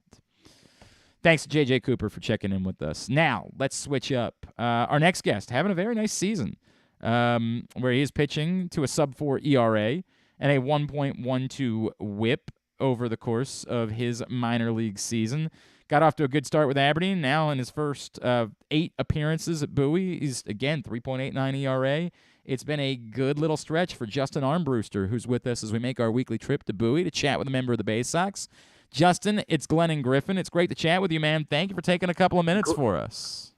Yeah, Glenn, Griffin, thank you guys for having me on this morning. I think we're going to have a really fun conversation, and I'm excited to hear what you guys want to talk about. It's great to chat with you, man. I guess let's just start. How good you feeling right now? I know, you can always improve. I understand that, but the numbers have been really solid. It seems like you've put yourself in a really good place as you continue to make this sort of path to the bigs. How good are you feeling at the moment? I'm feeling pretty good. I'm having a lot of fun. I mean, I'm definitely still a rookie. I learn that kind of every day. I try to find something new, both on and off the field to learn. But I'm definitely having a lot of fun in my first season with the Orioles and in professional baseball. It's definitely been a grind this first year, just learning things on and off the field. But I've kind of just tried to learn something new every day and find a way to get better every day. Do you ever worry? Like I talk to guys that came out of college that come in and you're already immediately, right? Like a little bit older than some of the other guys that you look around and you're sharing a clubhouse with. Do you ever worry about like pressing, like you're trying to do things at hyper speed because you came in and you were already into your 20s? Like, do you ever have to say to yourself, all right, slow down. This is a process. Don't try to force it all at once. Do you have to go through any of that? Yeah, a little bit. You kind of just have to go back to that old saying of, hey, I got to trust the process and everything's going to work itself out. And one of my buddies who's in another organization once told me, he was like, hey, everybody has their own process, everybody has their own plan, and everybody has their own path. So you're going to make it, if you just put in the work, you're going to make it eventually, and there's no written plan for every player. Everybody's different, and everybody has their own path. I mean, it's easy to say. I don't know that it's always the easiest thing to actually go out and do in practicality. That's true. But it's definitely the right mindset to have. There's no question about that. The stretch for the team recently has been some kind of special. What's it been like? I know earlier in the year it was a tough time for the Baysox, but this stretch of late where you guys don't lose, what's it been like being a part of this?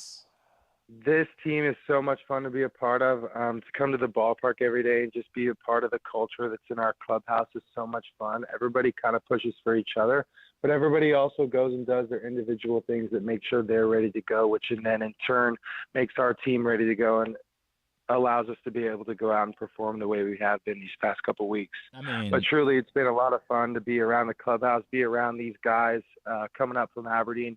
I kind of came up right at about the start of when we took the turn, and it's just been a really fun last couple of weeks. Is there anything that like, you can pinpoint and say, hey, here's what's changed. Here's, or like, I don't know. We're dealing with this, with the Orioles at the Major League level, Justin, where we're like, some people ask, hey, how did this happen? We're like, I don't know. They just started winning games. Like, there's no easy way to define it. Can you put your finger on? Yeah, I don't know if I can really put a pinpoint moment on it. I mean, we kind of just started having more fun as a team and kind of just started relaxing. And like you said, we can't really press, and we kind of just started relaxing and having more fun with each other. And the wins started coming along. And I mean, we hope for a win every day and we strive for a win every day, but they don't come easy, and each one's as difficult as the next. He is Justin Armbruester from the Bowie Baysox. He's with us here on Glenn Clark Radio. Justin, the excitement of that, right? Like the excitement of the way it works, that, you can make a push and do something special this season. And at the same time, all of you kind of knowing what's going on with this organization as a whole. You talk about it being fun.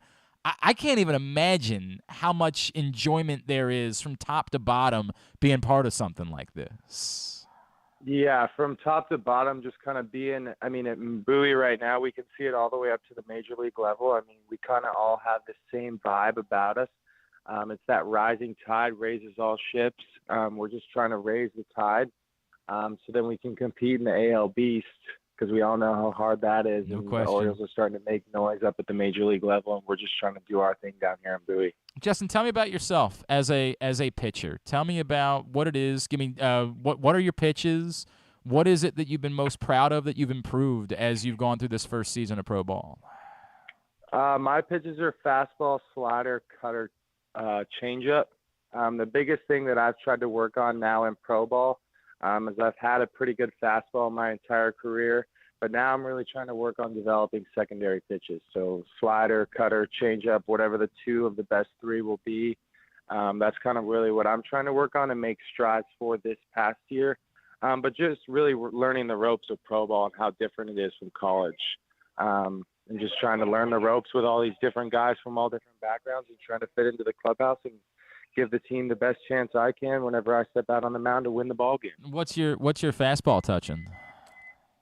My fastballs have been up to 97 a couple times this year, but it sits around the mid-90s. Okay, but that plays. I think we can go ahead and say that. Yeah, it plays. There might be somebody who can throw faster, but I'm pretty sure that'll work out pretty well for you in the end. Yeah, well, I appreciate that. I just try to go out there and execute pitches to the best of my ability and control what I can control. Just tell me about yourself. Tell me about your path to baseball. Tell me about, where does your love for this come from? So my path to baseball is kind of unique, kind of like I talked about a little bit earlier. Everybody has their own path. I was the kid who got one offer out of high school. I honestly almost gave up baseball at the end of my high school career. I didn't really know if I love it.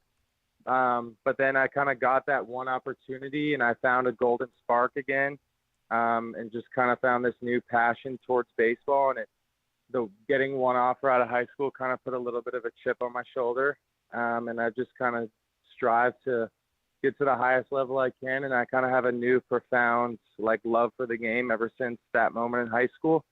And then after 2 years at Pacific Lutheran University in Tacoma, Washington, I transferred to University of New Mexico after entering the portal my junior summer, and then went to New Mexico for 2 years, and then got picked up by the Orioles in the 12th round. Have you had a moment? You seem like a very nice guy, but have you had a moment where someone who didn't give you a chance, maybe you got to face them when you were at New Mexico, maybe you've noticed they haven't been doing so well, something like that, where you've been forced to snicker and say, you didn't want me. How about that? Have you had a moment like that? As nice as you are, have you had a moment like that where something's come up and you've been like, how you like me now?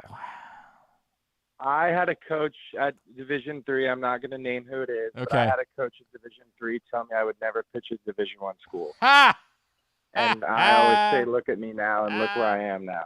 Yeah. How's that working out? How's that working out for you? Look at where I am. That's got to be a pretty good feeling. Yeah. It's a pretty good feeling, but it's still that chip on my shoulder that I know there's people out there that think I can't do it. Right, of course. So and nothing's to that point, nothing. You're a 12th round pick. Nothing's guaranteed, right? You don't come in with the hype, the attention.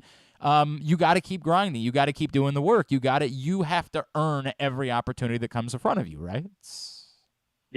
Yep. Nothing's given. Everything is earned. That's what I was told as a kid growing up. It's right now you're doing a hell of a job of earning it. There's no question about that. Justin Armbruester is with us. The Baysox back home next week for a series starting on Tuesday night against Somerset. Events include Back to the 80s night on Thursday night, as well as Wolf Wednesday next Wednesday, an Adley Rutschman Maryland flag hat giveaway, daddy-daughter date night, kids run the bases, fireworks, Capitals night, and so much more. Mike Bordick's going to make an appearance next week. I would encourage you right now to get to Baysox.com and get your tickets. Start planning your week as the summer's dwindling down. Great opportunity to take the kids out to the ballpark before the school year begins. Justin, growing up in Washington, were you a Mariners fan?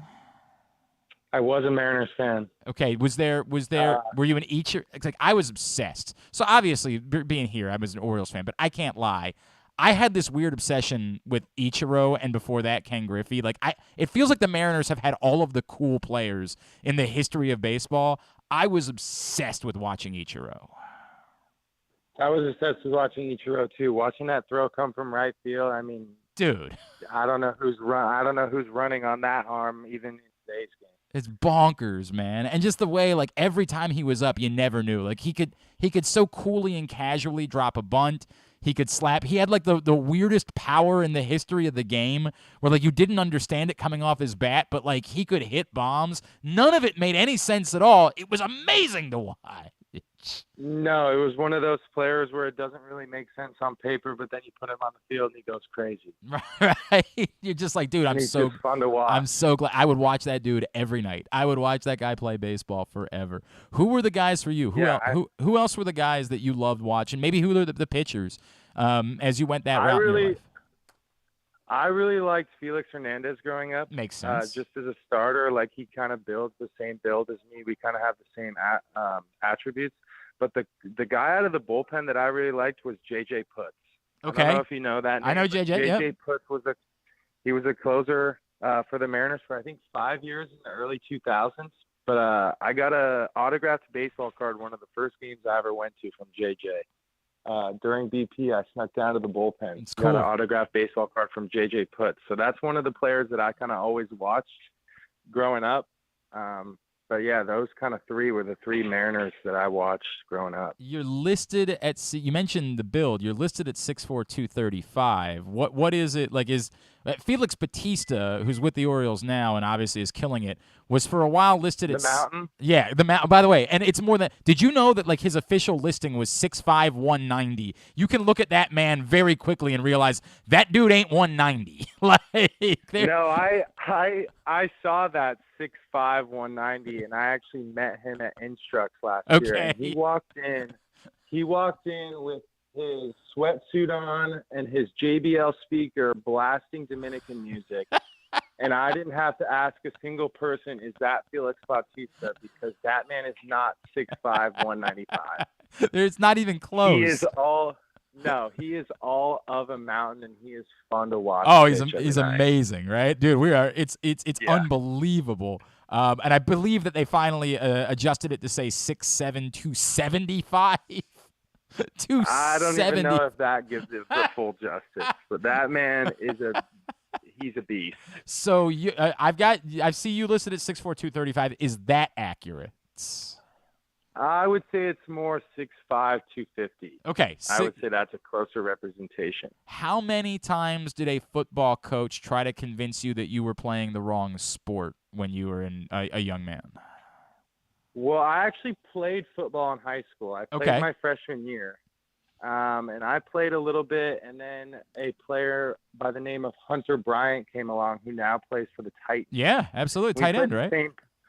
Yeah, tight end. We played the same position. We went to the same high school. We were two of the top athletes at our high school. And I made the decision after my freshman year to focus on baseball and then maybe sneak out onto the golf course in the fall because it was a fall sport instead of playing football. Well, I mean, it's working out for you. So far, it's okay. So far, it's working out. Hunter Bryant made his career on the football field, and I am still working on mine on the baseball field and then playing golf on my off days. I mean, so it's working out pretty good. Are you okay? So when you're playing golf, because I've asked a couple guys this season, are you someone that are you good enough that you might be able to take a couple bucks off somebody else on a Monday? Yeah. Yes, I am.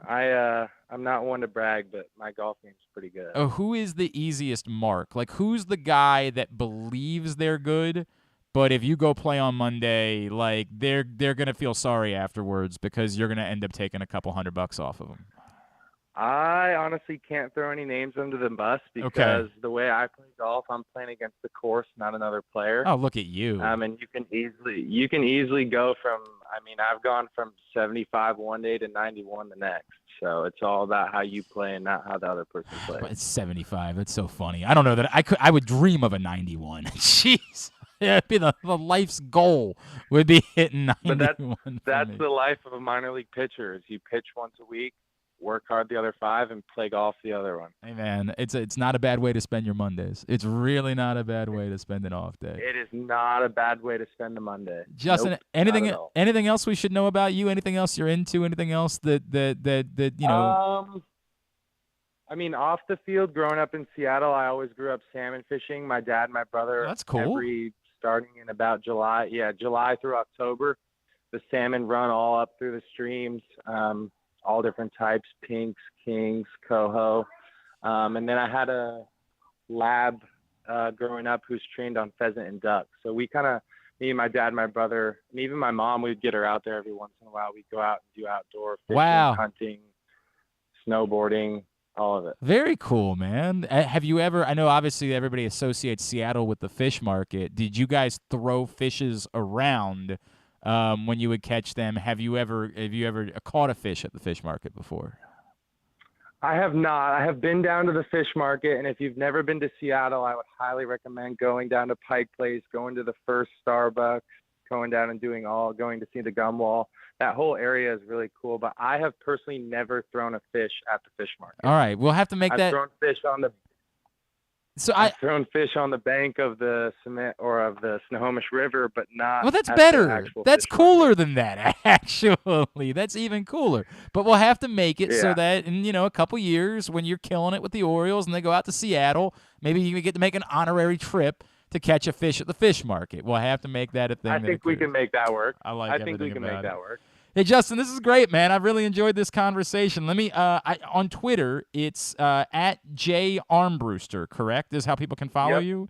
And then are you on That's how you can follow me. What about Instagram? Yeah, on Twitter, I'm at J Armbruester, and then on Instagram, I'm at Justin_Armbruester. At Justin_Armbruester. Justin, man, congratulations on a great first year in pro ball. Can't wait to see what's next for you. Thank you so much for taking a couple of minutes for us. Yeah, of course. Thank you guys so much, and go Orioles. No doubt, man. I love that. Justin Armbruester, great guy. Appreciate him taking the time. That might be Ron and Owings Mills who's calling in. If it is, let him. I love Ron. I do love Ron, and he told me he might call in this morning. I'm guessing he wants to talk about Serena. I do love Ron. That's my guy. So I did. I gave him the thumbs up that he could call in this morning at some point.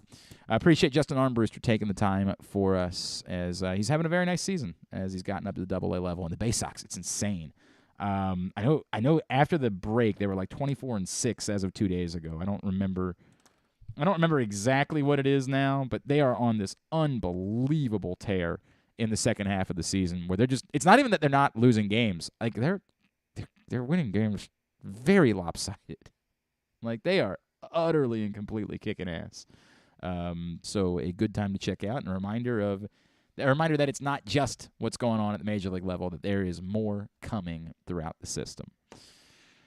All right. Today's show also brought to you by, this one's brought to you by the Pressbox print issue, which final week for you to pick up the Salute to Coaches issue. It's available right now at your neighborhood Royal Farms, any of those hundreds of locations around town where you find Pressbox. You can read it all at PressboxOnline.com. John Harbaugh's on the cover. 8 other local coaches recognized inside who have either recently surpassed or are approaching milestones or recently retired. Great stories told by the athletes whose lives they've impacted the most. A very special issue, and this is the final week for you to pick it up at your neighborhood Royal Farms. Coming next week, a new print issue with Mark Andrews on the cover that you will want to check out, so you'll get to that then.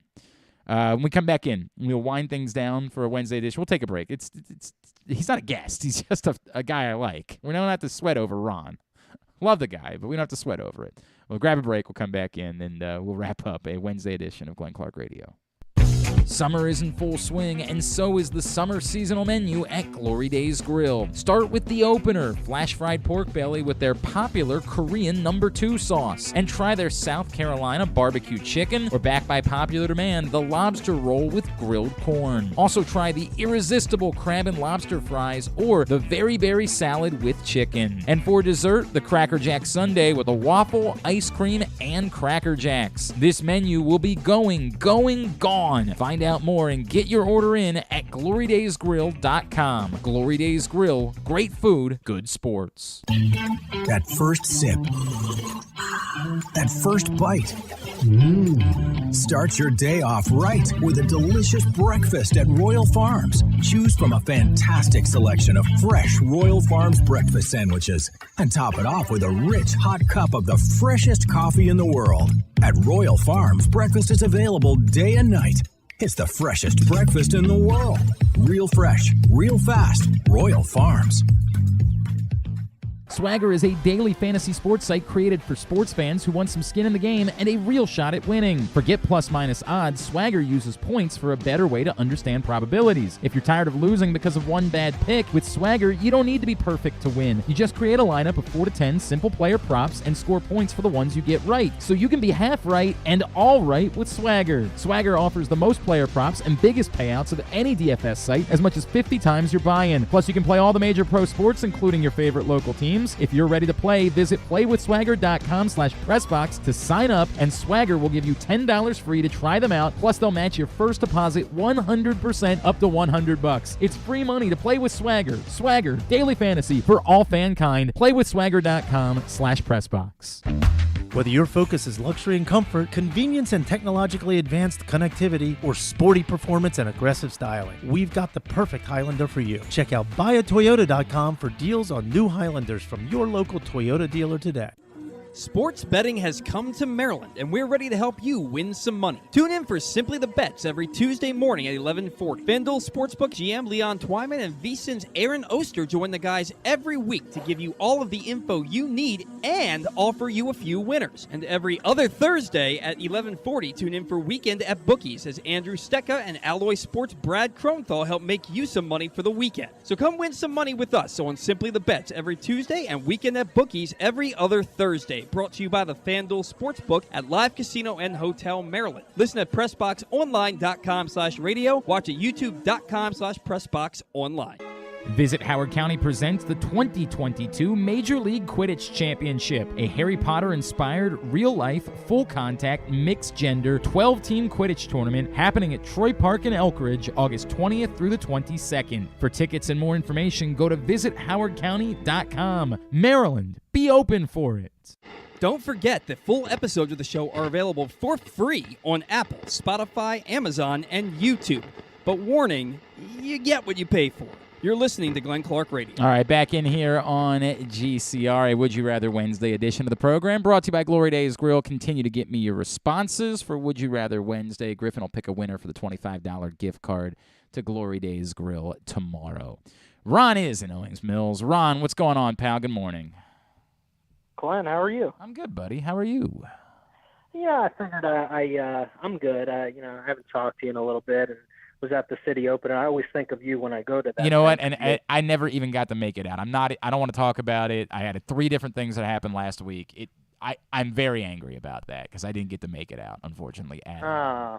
Well, next year we'll have to 100%. I promise you that will not be a regular occurrence. Me not being at the City. Especially, you know what I was really disappointed by? I knew Monday was the day because I knew Venus wasn't going to win a match. I didn't know that Andy wasn't going to win a match, but it was always a possibility. I am really angry that I missed my opportunity to see both Andy Murray and Venus Williams on Monday. I'm very angry about that.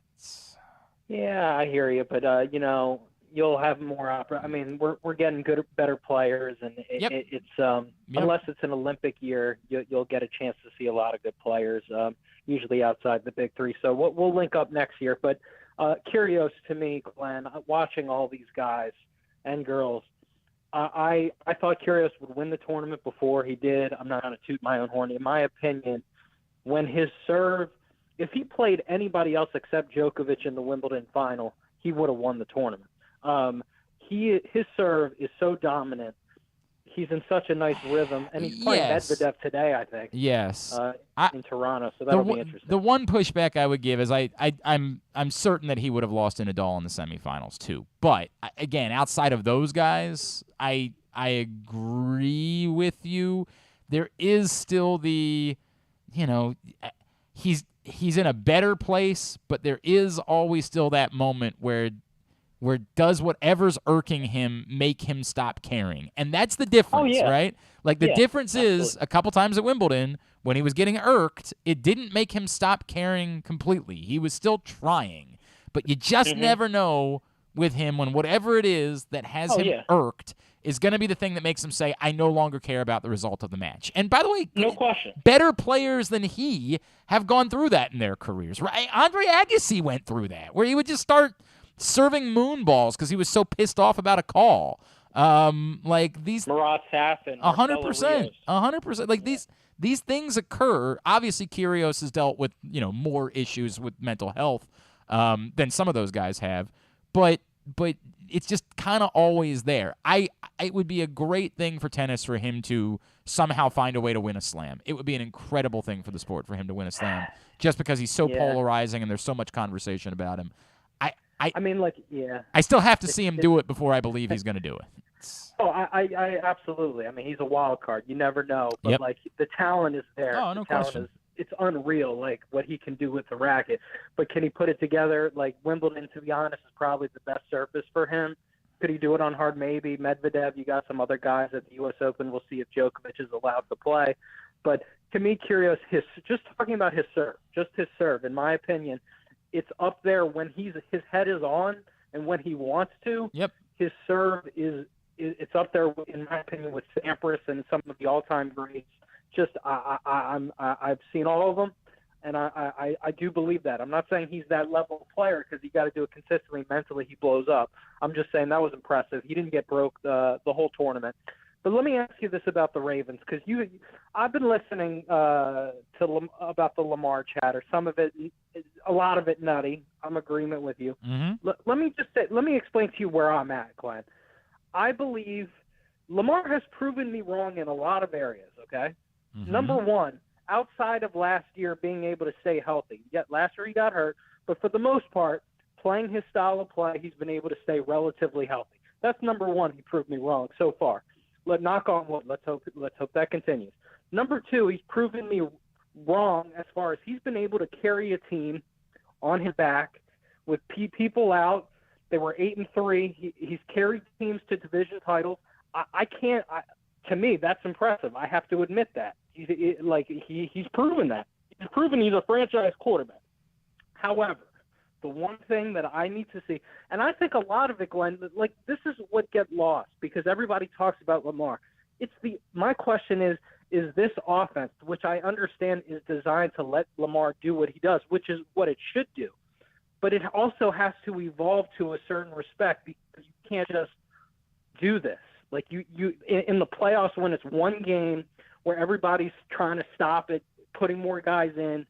You can't just throw the ball in the middle of the field in Greg Roman's offense and think that that's going to win a championship. I don't think that's what the Ravens are doing. I think they know that.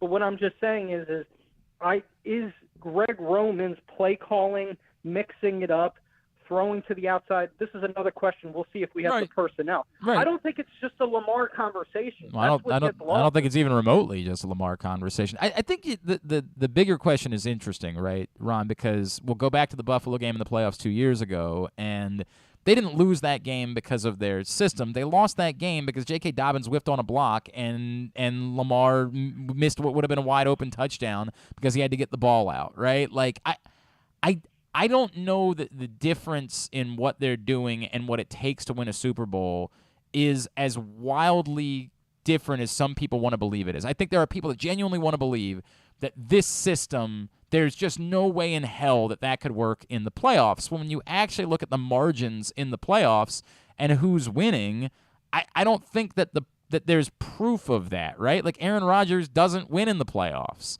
The best way to beat the Ravens showed that they could beat Kansas City a year ago in the regular season.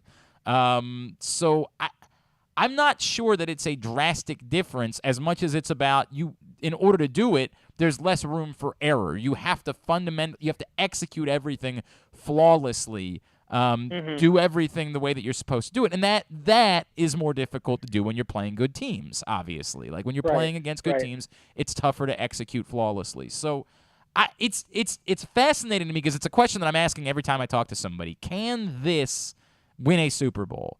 And until it does, there will be an argument for people to say, I don't know that it can. Well, we haven't seen it. Right. We haven't seen it. That's why there's questions. Like, I agree with you. Can it win? Maybe. Right. I mean, but you got to execute perfectly. And, like, to me, Greg Roman's play calling in the playoffs, like, he can't just slip up and 1 third down or second down where he's putting Lamar in a bad situation with the offensive line. Hopefully it's healthy. But, like, those little things of, like, to me, Gary Kubiak, I never questioned the play calling on 3rd and long where he goes play action against the Steelers in the playoffs, keeps them off balance, and he throws a touchdown to Torrey drops it in the back of the end zone. But it was a great play call. It was a great play call. Yep. It was there. Yeah, I hear you. It was there. Yep. So all I'm saying is like, it's not just the Lamar conversation. Nationally, people are nuts because Lamar's polarizing. He's always going to get talked about. That's just the way it is. That's fine. You can ignore that. Locally, this is the reality. People can say whatever they want. I remember Joe Flacco got a ton of criticism in this town. I heard it every day. Of course. The reality is this. Until you go deep in the playoffs, there's always going to be questions. Yep. Has Lamar gotten unfair criticism nationally? Absolutely. Absolutely. No question about it. But for any star QB, I'm not in Oakland with Carr. I'm not in Buffalo, although Allen did outplay Mahomes, and he has a little more postseason success. All I'm saying is for Lamar to silence the noise, whether fair or unfair, you got to go deep in the playoffs.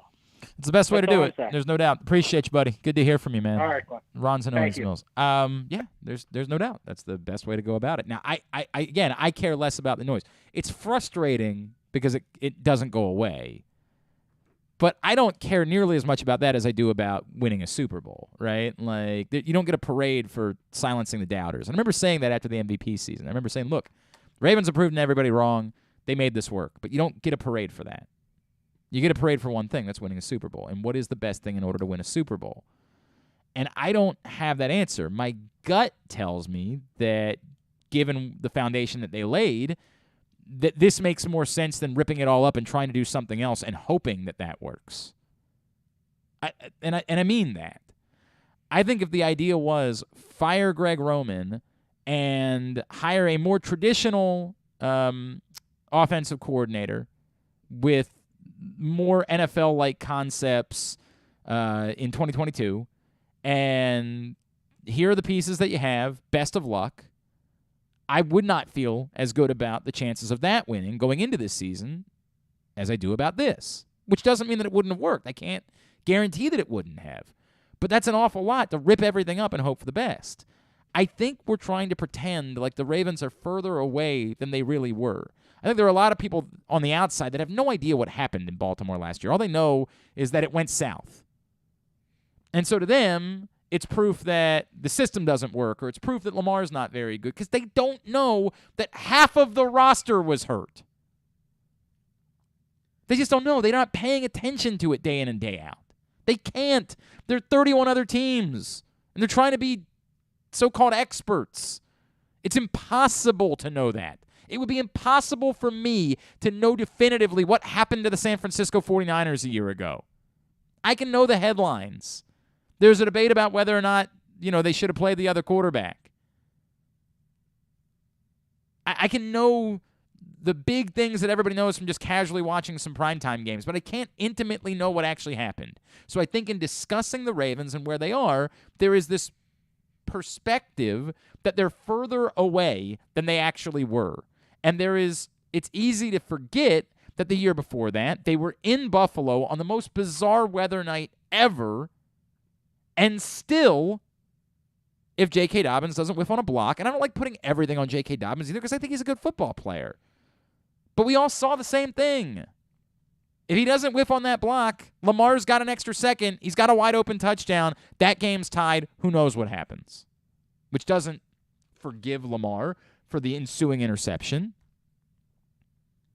But the game turns in that moment. Is that an indictment of what it is the Ravens are doing? How? How could it be? I think there is this concept that that this could never work. And there has been a run of bad luck in the playoffs. 2 early exits. And I get it. It's enough to justify what people want to believe. But are they really that far away? I don't think so.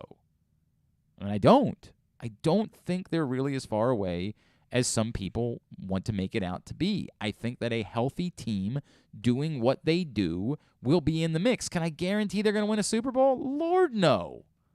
I don't know if you heard, the AFC is insane this year. I mean, we don't know about Deshaun Watson, but the AFC's nuts. So I absolutely cannot guarantee that they're going to win a Super Bowl. There are... There's like, depending on Watson, I can 8 teams that I can make an argument for there's 16 teams in the AFC. How many do we say right now have absolutely no chance of being a playoff team? The Jaguars, the Texans, and the Jets, right? Is there anybody else that has no chance of being a playoff team? I don't think so. Yeah. 13 of the 16 teams. Now, I think that some of them, like the Steelers, for example, I don't think have any chance. They don't have a chance of going to the Super Bowl. Dolphins, but, maybe. I don't know. There's the world in which, Warren Sharp's telling us, hey, look at the actual data. Tua is a much better quarterback than you're making him out to be. Now, they don't feel that way because they wanted to go out and get a different quarterback. But, Warren Sharp's a smart guy. So I don't think it's impossible. There are 13 teams because I do believe the Steelers have a chance of making the playoffs just because they're the Steelers. They didn't have a quarterback the last couple of years, and they were in the mix anyway. I get it. They don't have a quarterback this year, but it can't really be worse than the quarterback production they had a year ago. I can't fathom it anyway. And they were in the mix. So, while, again, they don't have any hope of going to the Super Bowl, they're in the conversation. There's 13 teams that I think are legitimate, viable playoff teams in the AFC, and probably 10 of them could go to the Super Bowl. I don't think the Steelers. I think you're probably right. The Dolphins and the Patriots, it's a stretch. It's a stretch to buy that those teams could win the AFC. It seems unlikely Watson will play at least. So Browns. So it does become the Browns. Obviously, it's contingent upon the suspension not being longer than 6 games. And to your point, yes, it doesn't seem likely at this point that it won't, or that it would be That it won't be a year. Right? Yes, or at least the significant chunk. I think it'll be more than 6 games. I don't know that it's going to be a year. I know that's what the NFL wants. I think it could end up being 10 games, something like that. But if it's 10 games, that's probably enough to doom them. Maybe not, but probably enough. 6 games was still going to be tricky, but, gave them a chance. If it's more than 6 games, it's probably enough to doom their Super Bowl hopes, but not enough to take it off the list for me. I still think there are 10 teams in the AFC that all could end up in the Super Bowl. Any of the teams in the West could end up in the Super Bowl. Any one of them. I get it. You could say, hey, do you really believe that Derek Carr could get a team to a Super Bowl? I think we've all been way too dismissive of Derek Carr. I get it. The Hall of Fame thing is hilarious. But I think we're very dismissive of Derek Carr as a productive quarterback despite the circumstances. And now you put a Devontae Adams out there with him. I think it's possible. I think 10 teams have a legitimate chance of winning the AFC. So can I tell you the Ravens are going to do it? Nope. Not a chance in hell. But do I think that what they're doing eliminates them from the conversation? It's poppycock. I mean, it's nonsense. It's just something someone wants to say because if I just say, this is the way that Twitter exists. If I just say something, well, they can't win with that style of play, that there's a handful of people that'll just accept that as a viable argument. It's not. It's not a viable argument. Let's get a tidbit. Tidbit of the day. Brought to you today by your local Toyota dealer. The Toyota Tacoma comes in a range of models and trim lines. You can choose the perfect Tacoma to reflect your unique personality and driving habits. Check out buyatoyota.com for deals on new Tacomas from your local Toyota dealer today. Do we want to get to any more would you rather Nah, answers? fine, All right. Sounds good. We can Sounds wrap good. up. Okay, so I wanted to talk about obviously Ryan Mountcastle. He just murders the Blue Jays. That's all he does. He really enjoys playing I'm them. a big fan. Yeah. And he actually have the highest OPS against the Blue Jays with a minimum of 100 plate appearances for the Orioles all time. Okay. And that OPS is 1.143. It's pretty good. And so I want to see if how well you know your Blue Jay killers. What? Orioles all-time OPS. Minimum 100 plate appearances. And I want to see if you can name the top 14. I think you... Jesus. 11 of the 14 you need to get. How many did you say plate appearances? Minimum?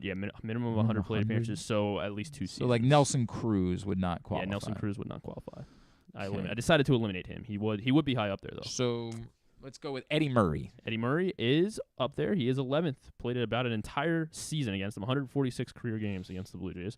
How about 845 OPS. How about Manny Machado?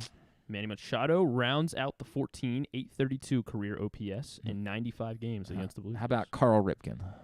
No, he actually struggled against the Blue but Jays. this also happens because he stayed. Yeah, he played for so long. He played that he got 220 games. You against get the into Blue the Jays. rough part of the career where only a 732 OPS. Adam Jones. Adam Jones also not in the top 14 because he played 185 games, second most against the Blue Jays. Robbie Alomar.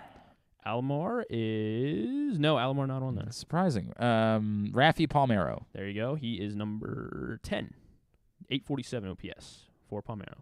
The problem is remembering what year the Blue Jays came along to see who would have gotten the opportunity to play against, because it was in the 70s, right? The Blue Jays I think it was came the along. 70s. Everyone is so 70s plus. Like Brooks was retired in 77. I'm guessing that Brooks is not on the list. No, Brooks is not on here. And similarly, Frank would not be on the list either. Correct.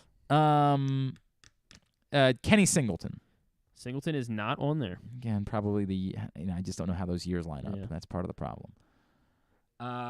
Nick Markakis. Nick Markakis not in the top 14. This is getting 815. He also played This 153 career games. Chris Davis. There you go. Chris Davis, number 4, career 900 OPS against the Blue Jays. Despite the drove in the fact 91 RBIs. Things fell apart there in the end. Brian Roberts. Roberts not in my top 14. Below 800 in his career. That's what I'm looking at here. I'm just guessing, man. I'm just naming names. This is gross. You got a couple, still a couple current O's. Really? Yeah. Anthony Santander. Number 13, Santander, 834 career OPS. So I guess maybe he'll definitely get 2 total bases. Mullins, no, not up there. Not sure what Mullins is below 800 though career OPS against the Blue Jays. Hayes. There you go, Austin Hayes, number 5, 894 career OPS against the Blue Jays. Sure. Matt Wieters. Nope, not Matt Wieters. J.J. Hardy. Not J.J. Hardy. Just slogging my way through here, huh? This is what we're doing. All right, so number 2. Johnny Scope. Nope, Scope is just outside, actually. Great. Wonderful. Harold Baines. There you go. Harold Baines, number Why 2. not? Only other Oriole with 100 plate appearances to have above 1,000 OPS against the Blue Jays. So, yes, the problem is that you're asking for guys with fewer play. Like, this is what makes this such a... Now, I got to specifically think of guys that were here for, exactly 2 years. And that's a very difficult thing to do. I mean, I guess kind of. Eric Davis. No, not Eric Davis. I mean, it's a very difficult thing. There's a guy who was here for 2 years, spent most of his career, slugger for the Cleveland baseball team in the 90s. Albert Bell. There you go, Albert Bell, right ahead of Santander. There's no world in which I would remember what Albert Bell did against the Blue Jays. And then we got a guy who is who I like to keep mentioning as a bench coach for the Padres. Ryan Flaherty. In 60 career games and 857 OPS. You know how worthless the statistic is at that point. And a guy that the Orioles just traded. Trey. Trey is number 3, 903 OPS against the Blue Jays in an Orioles uniform. And then I think that is the 11 that I wanted you to get, and then you could not get... I've gotten 10. Oh, you got 10? Yeah, whatever. Just go ahead. Number 6 is Doug DeSense. DeSense. DeSense. Oh, God. All right. Right below him is Lee May. Okay. Then there's Flaherty. Then Jim Dwyer with an 850 OPS. All right. Very good. Yeah. Very good.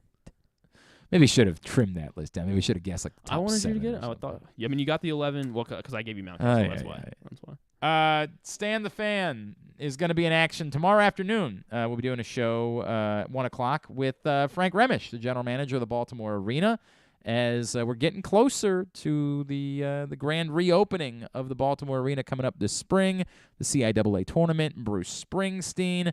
What's it going to look like? What are the events going to be?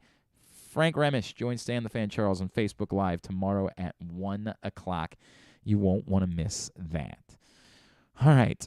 Tubular is brought to you by the FanDuel Sportsbook at Live Casino and Hotel Maryland. Of course, the best place to be for football season. Get your bets in on the 61 self-service kiosk. Betting pads coming soon. I keep telling you, host your fantasy football draft in the FanDuel Sportsbook at Live Casino and Hotel Maryland, because that first Saturday of college football season, the games are incredible. The atmosphere will be unparalleled. Betting on those games while you're drafting your fantasy football team, and now with the bet pads available, you won't even have to get off your butt. Great food at Sports and Social. Again, events at sportssocialmd.com in order to reserve your spot. Here's what's up, totally tubular-wise. Tonight, as we mentioned, Orioles, Blue Jays. Birds go for the sweep. 7 o'clock on Masson, Jose Barrios and Dean Kramer. Masson 2, Nationals, Cubs at 2:20. MLB Network, Reds, Mets at 1. Twins, Dodgers at 11.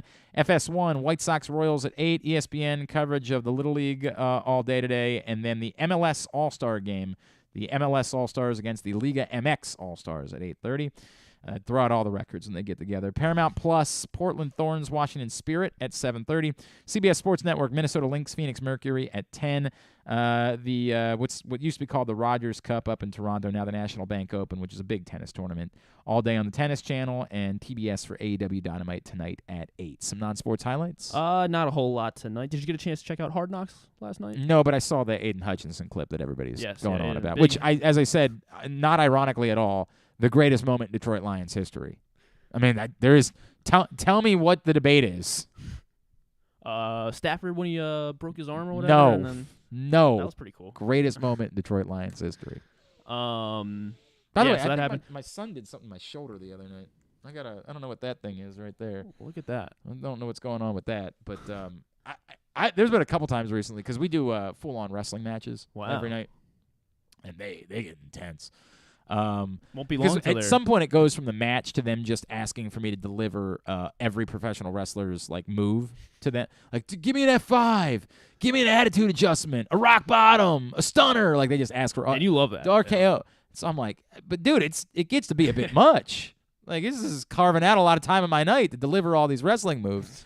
And they love getting speared. That's their favorite thing. They love getting speared. They love when we nail it. When I'm running from one side of the room and they start running on the bed towards me and we collide perfectly and deliver it driving. And then the other night, I couldn't get my arm out from underneath him as I gave the spear, and I was like, ah! Not great. But it's a remarkable athletic achievement that I am. I'm well done. Yeah, well done. Maybe really, you could. really Do you think so? Dan Campbell on Hard Knocks, he did 40 up downs with the team. No, on like the first day of practice. No. It was. They showed all 40 of them. Wouldn't be doing. What up downs or how are up downs different than burpees? Or not really. I mean, I guess in burpees you're supposed to jump up.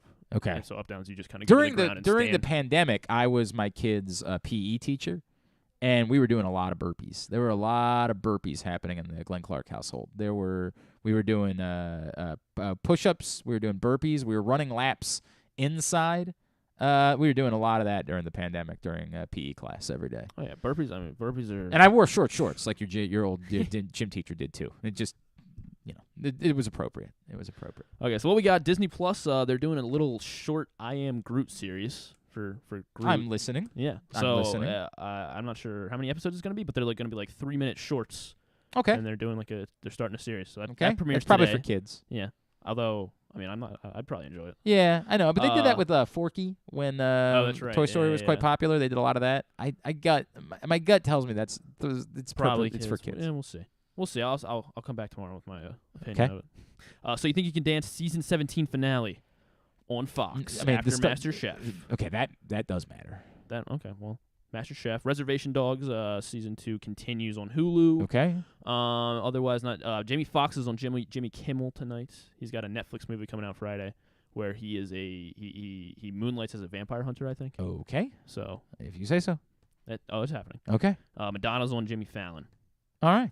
And that is just that is about it. I finished The Bear. Ooh. It is a bear. I said this on Twitter, and people were kind of struggling with it. It's a good show. I did not enjoy it. There's nothing to enjoy. It is a burden watching that show, which I get it. That's the point, right? Like the point. That's why the name plays, right? It's the bear. You're dealing with the bear. It is tough, man. Like it is. It could use a little more joy in there somewhere. Just a bit more joy somehow within that show to make it a more pleasant watch. Like I would probably come back for another season, but it's tough. It's tough. I watched the Woodstock documentary, and I'm gonna watch the Most Hated Man on the Internet because everybody's been raving about that one. So I'll get to that as well. Right. Enjoy it. After your Orioles picks hit on Swagger. That's right. Playwithswagger.com/pressbox. Sign up right now. Thanks to Justin Armbruester from the Baysox. Thanks to J.J. Cooper from Baseball America. Drew Forrester. We'll get it all up in the greatest hits section of the tab at GlennClarkRadio.com. Tomorrow on the program, Cade Povich is scheduled to join us, who the Orioles got in the Jorge Lopez deal and was the top pitching prospect. Hall of Famer Rod Woodson scheduled to join us as well, and stuff and things on the program tomorrow on a Thursday. Oh, you know what? Adam Pohl's going to hang out in studio with us tomorrow. Oh, cool. Who still does play-by-play for the Baysox and has been in the Orioles system for, I don't know, like 15 years now, because he was at Frederick before he was at Bowie. I don't know. He's been there for a long time. As long as I've been back in Baltimore. So that was 2008. Jeez. So yeah, Adam's gonna hang out with us in the studio. We're just gonna shoot the S, talk some birds, talk rank the months, and I don't know if we're gonna do that with him, but we'll have fun. We'll have fun with Adam Pohl joining us in the studio tomorrow.